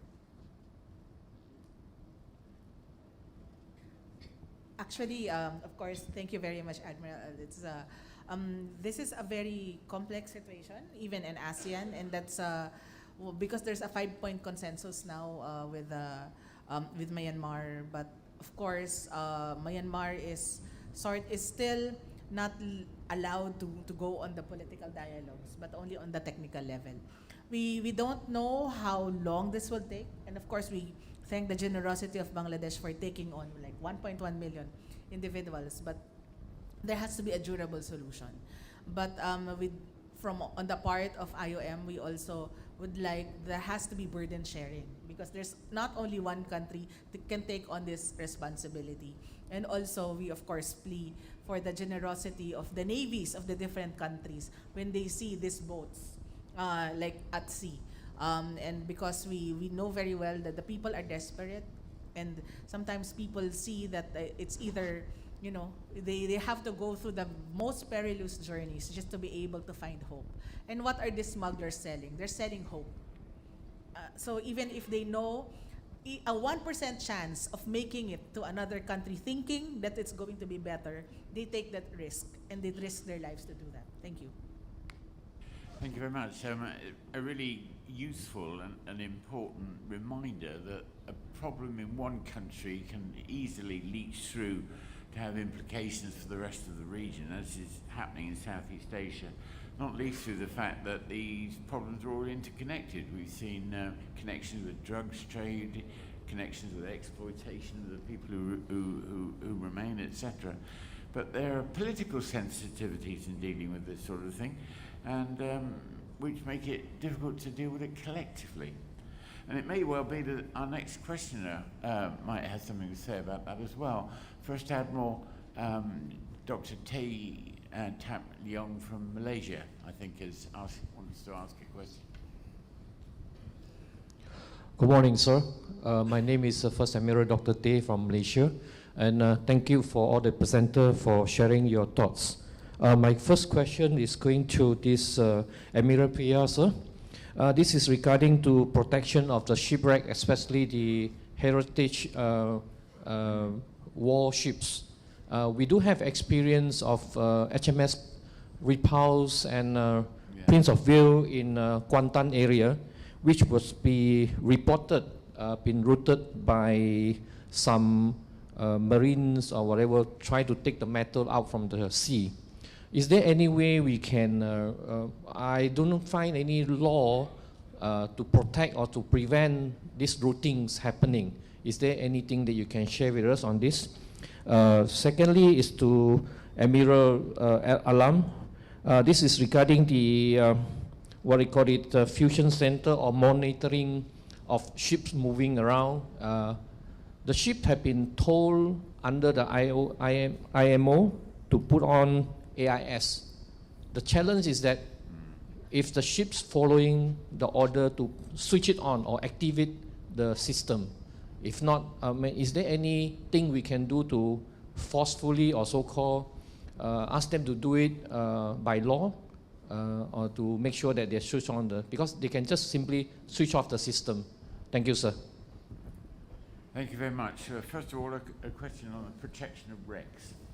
Thank you very much for your question, Admiral. Interesting question. In Sri Lanka, there are 38 shipwrecks which have been declared as protected shipwrecks under the Marine Archaeology Act. So the mandate is given to the law enforcement agencies like Navy, Coast Guard, and also wildlife for the protection of these wrecks. Those are gazetted wrecks. What do we do about ships that don't turn on their AIS?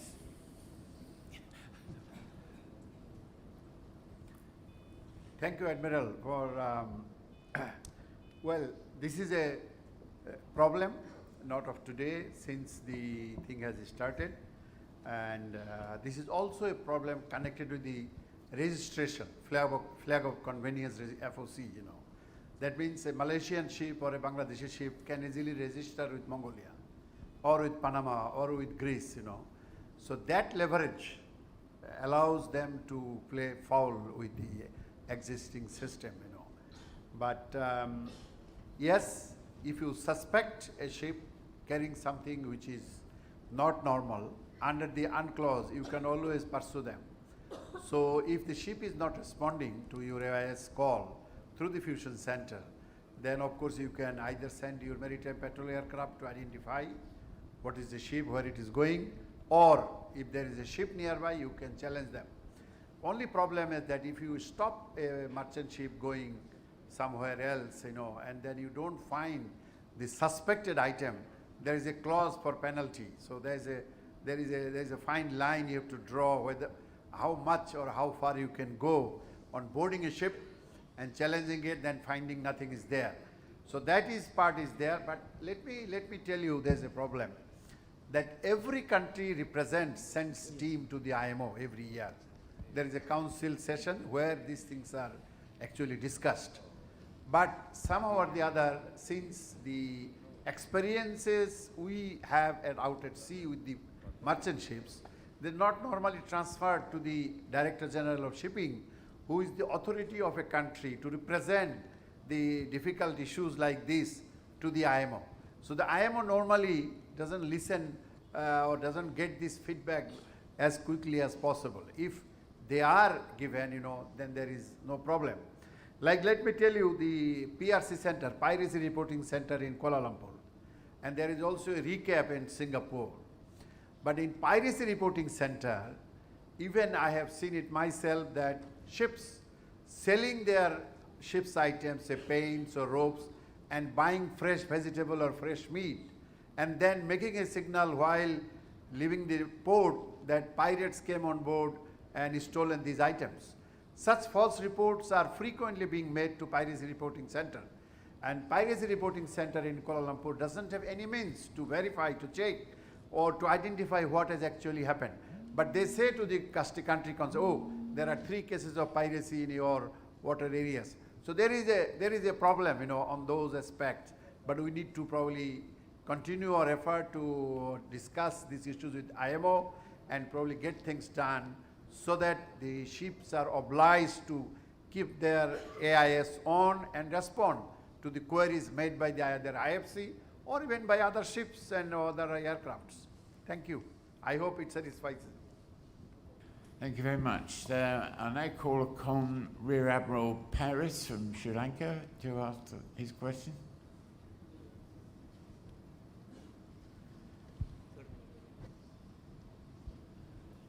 The microphone for the Admiral.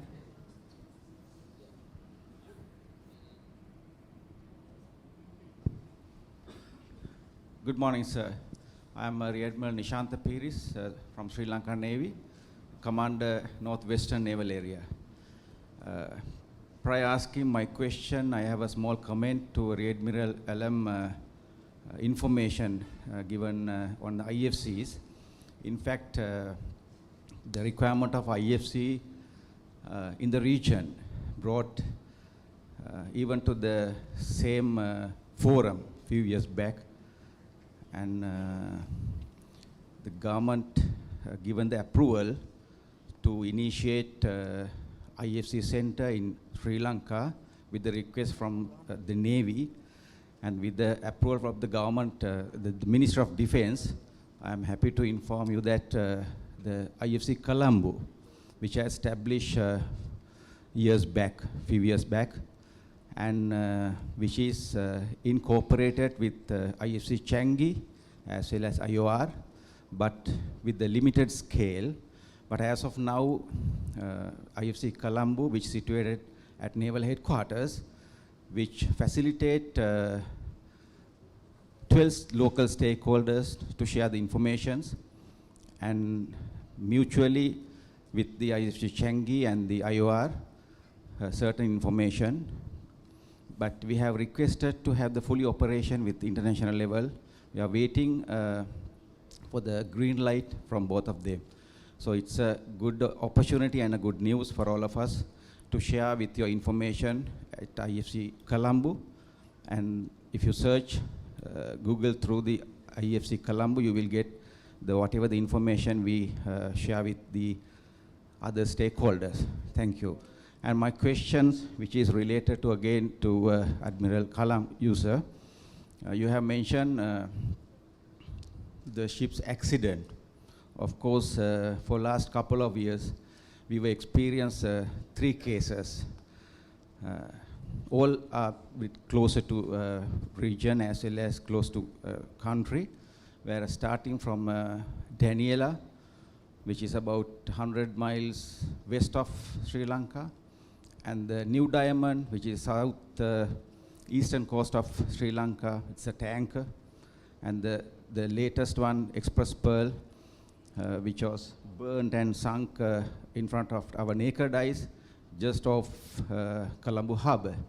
So all these 3 cases, maritime accidents, and we were managed to extinguish up to certain level, and unfortunately Express Pearl we could not, and it was burned and sunk. And all 3 cases, our neighbor Indian Navy assisted us in a certain ways. But only issue with this one, so we are not worried about the action initiated or action taking place during the incident, but aftermath, or maybe after the incidents, the country alone has to pay a lot of issues like compensations, legal issues. So when the incident happened, there's so many organizations and information sharing here and there. But when the country fight for the compensation and for the legal aspects, nobody, not organizations, so-called maritime organizations, shout or speak up in related to the country concern. So is there any possibility to assist in respect to get compensation or a legal aspect to assist the country by the maritime organization regionally or maybe extra-regionally? Thank you, sir. Interesting question. Admiral Looks like Yeah, you again. Thank you very much. First of all, let me also congratulate you for the IFC, what you have informed us, because we deal this issue in the IORA, Indian Ocean Association, of which you are the chair now. Sri Lanka is chair from this October. But so far our information was given that is the Seychelles has a limited one, India and Changi has the full-fledged IFC, IOR. That is what we knew, but you told me yesterday also. But today, since formally you have told us, it is good, we will record it. That, and we hope that IFC Colombo, is in a position, because you are in such a good position to monitor ships either from Malacca as well as from the other side. So if you do develop, then it will bring at least relief to some other countries nearby. But most of all, even if you have IFC, what I would say that there is a need for cooperation on the white shipping. If we need to come up on a white shipping level, then of course it is going to help us a lot, There is no actually cooperation among the white shipping.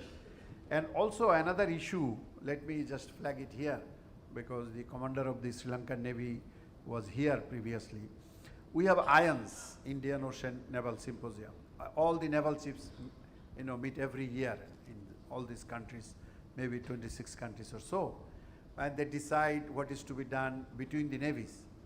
But those things are not, transferred or are not sent to the Ministry of Foreign Affairs. As a result, I didn't find much input from the IONS to the IORA or to the foreign minister of each country to be complied with. As you know, that the navies can't make policy decision. They can make decision among themselves.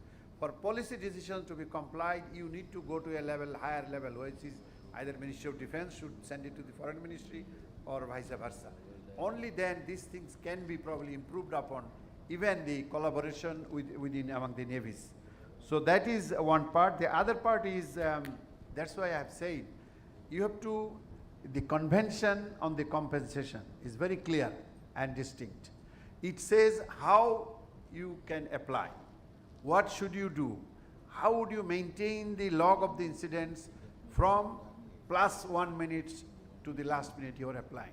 These are all given in the convention. So that's why, since you need to prepare somebody on the law of the sea experts, you need to prepare also from the DG shipping side, somebody who is good in all the conventions, who pays convention. There is no other maritime organization which can actually help you, sir, because the convention does not allow any other body to go for anything to be supporting the country which has suffered. It is the country which has to make its documentation as per the convention, from as when it happened, how it happened, and then what is the implication, how have you carried out the survey for compensation. All these things are required. And if you do according to convention, I don't think there is anything, that you can't get the compensation. Of course, the country also needs to be party of that convention. If you are not a party, sometimes you don't get the convention compensation rightly as it is. So my submission to you, sir, will be that, just like that we prepare an expert for the UNCLOS, we should also need to prepare an expert on the various conventions of the IMO. There are lots of them, hundreds of the conventions of the International Maritime Organization, which is looked after by the DG Shipping. Unfortunately, the DG Shipping, who is supposed to be the head of all the maritime shipping in all the countries, they lack manpower, they have no time, but they have time to visit London, where every year there is a meeting and everything. But without much of the substance being carried by the country, by the various departments which are facing the real challenges which needs to be brought into the fore, like the switching of IAS and other things to the IMO concern. It is only the IMO and the convention seeker which can probably help you in that respect. Other maritime authorities can probably assist you with giving you guidance and other things, but that's it. But ultimately it is the country concerned which has to probably go by with the laws as well as the convention. Thank you, sir. I hope I have been able to clarify some of it. No, thank you very much. Thank you very much. And Captain Kang from Myanmar has been patiently waiting to make an intervention.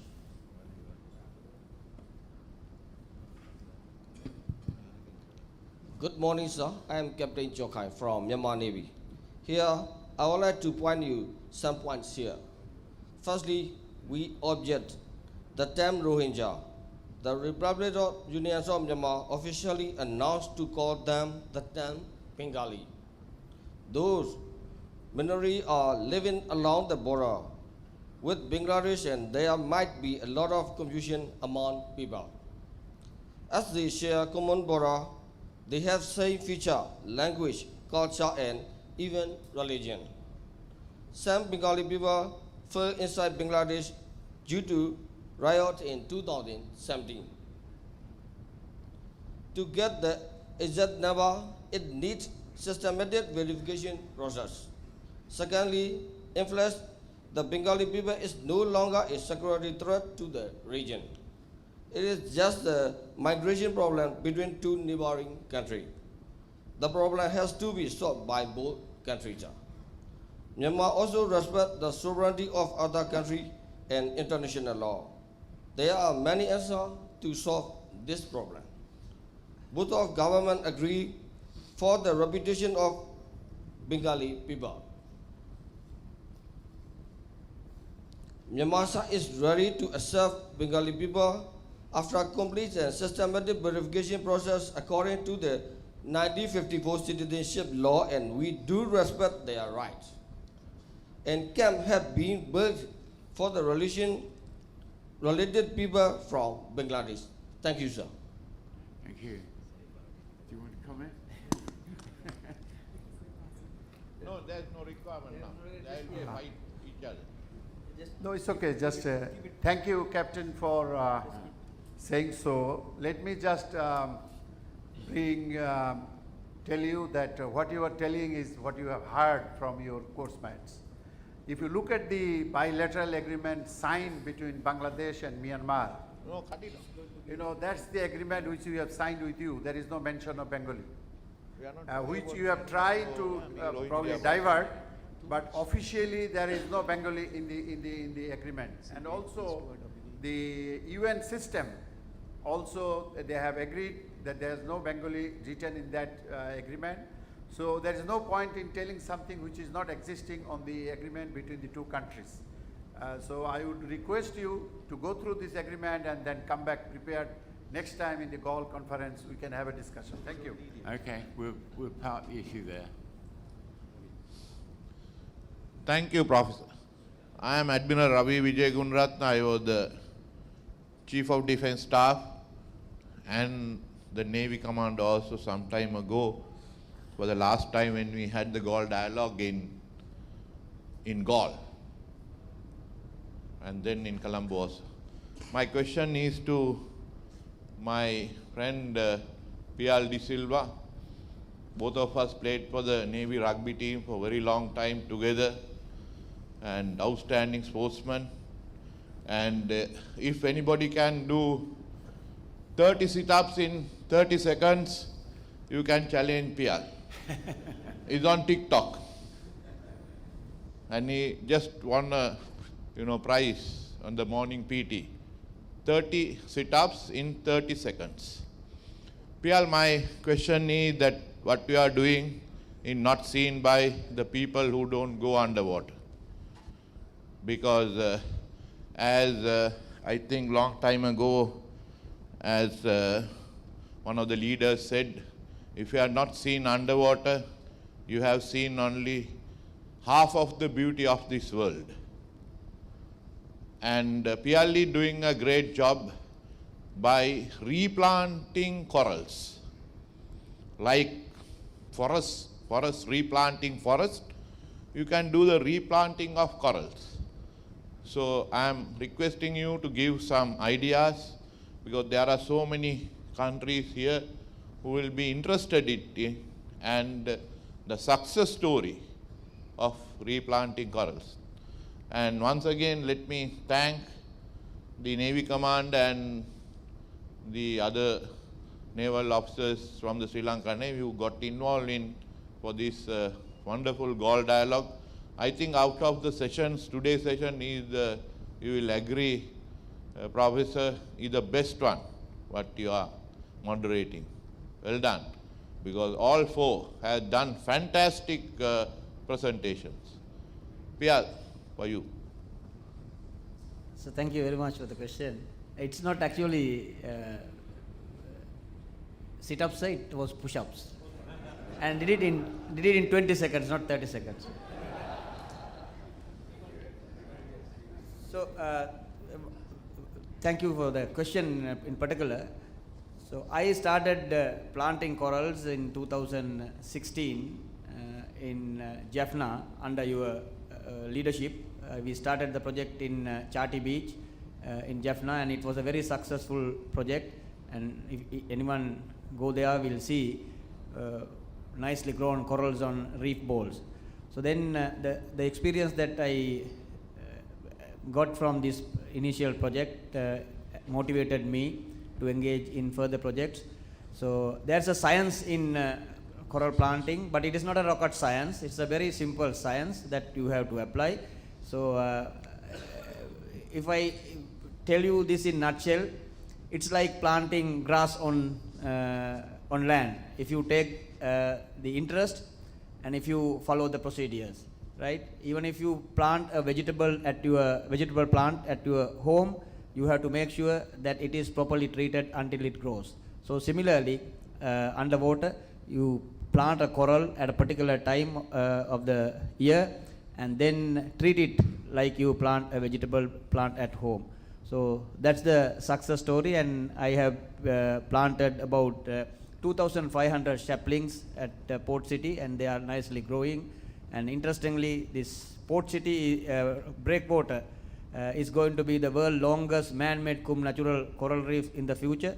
And by now, we have identified 133 fish species and 73 coral species at Port City. So that indicates the serious biodiversity that is available at that location.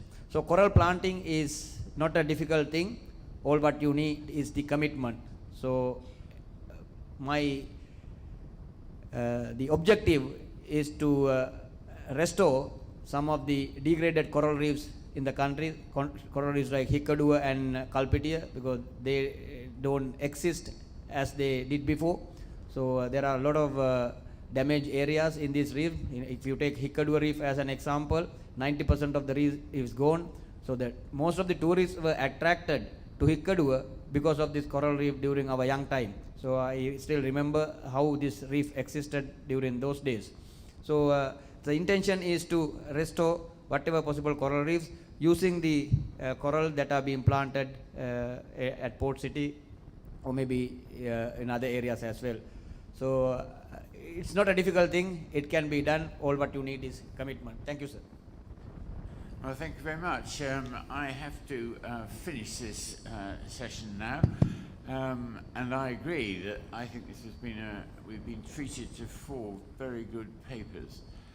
They kind of underline the point, I think, that maritime security challenges are important, topical and difficult. They all show that threats are already happening or will happen sooner or later, and thus emphasize the importance of anticipation and preparation in advance.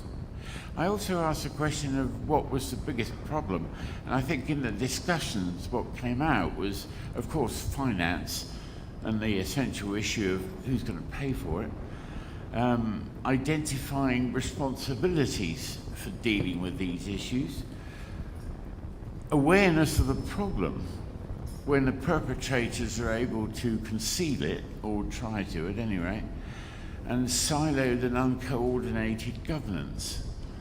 They all kind of summarized by the old English phrase, out of sight, out of mind. And I think we ought to be grateful to our 4 speakers for at least raising the visibility of the issue this morning. So please join me in congratulating our 4 speakers. Thank you very much. That was really, really good. Thank you very much. Brilliant. you. Thank you so much. Thank you. Thank you, sir. Thank you. Right, okay. Thank you very much, Professor Geoffrey Till, for moderating the panel discussion, and the 4 panelists for their active contribution in presenting their papers. Ladies and gentlemen, may I now take this opportunity to invite the Director General Engineering of Sri Lanka Navy, Rear Admiral Ravi Ranasinghe, to hand over the mementos to the moderator and the speakers as tokens of appreciation for their valuable inputs. Professor Geoffrey Till, the Director of the Corbett Center for Maritime Policy Studies,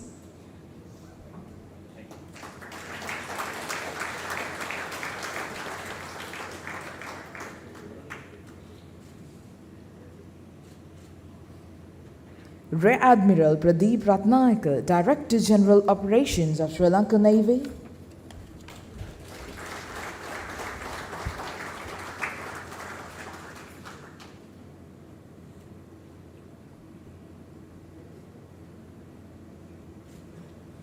Rear Admiral Khurshid Alam, Bangladesh Navy, retired, Secretary, Heads of Maritime Affairs Unit, Ministry of Foreign Affairs of Bangladesh. Ms. Sarah Lui Ariola, Regional Director of International Organization for Migration for the Asia and the Pacific.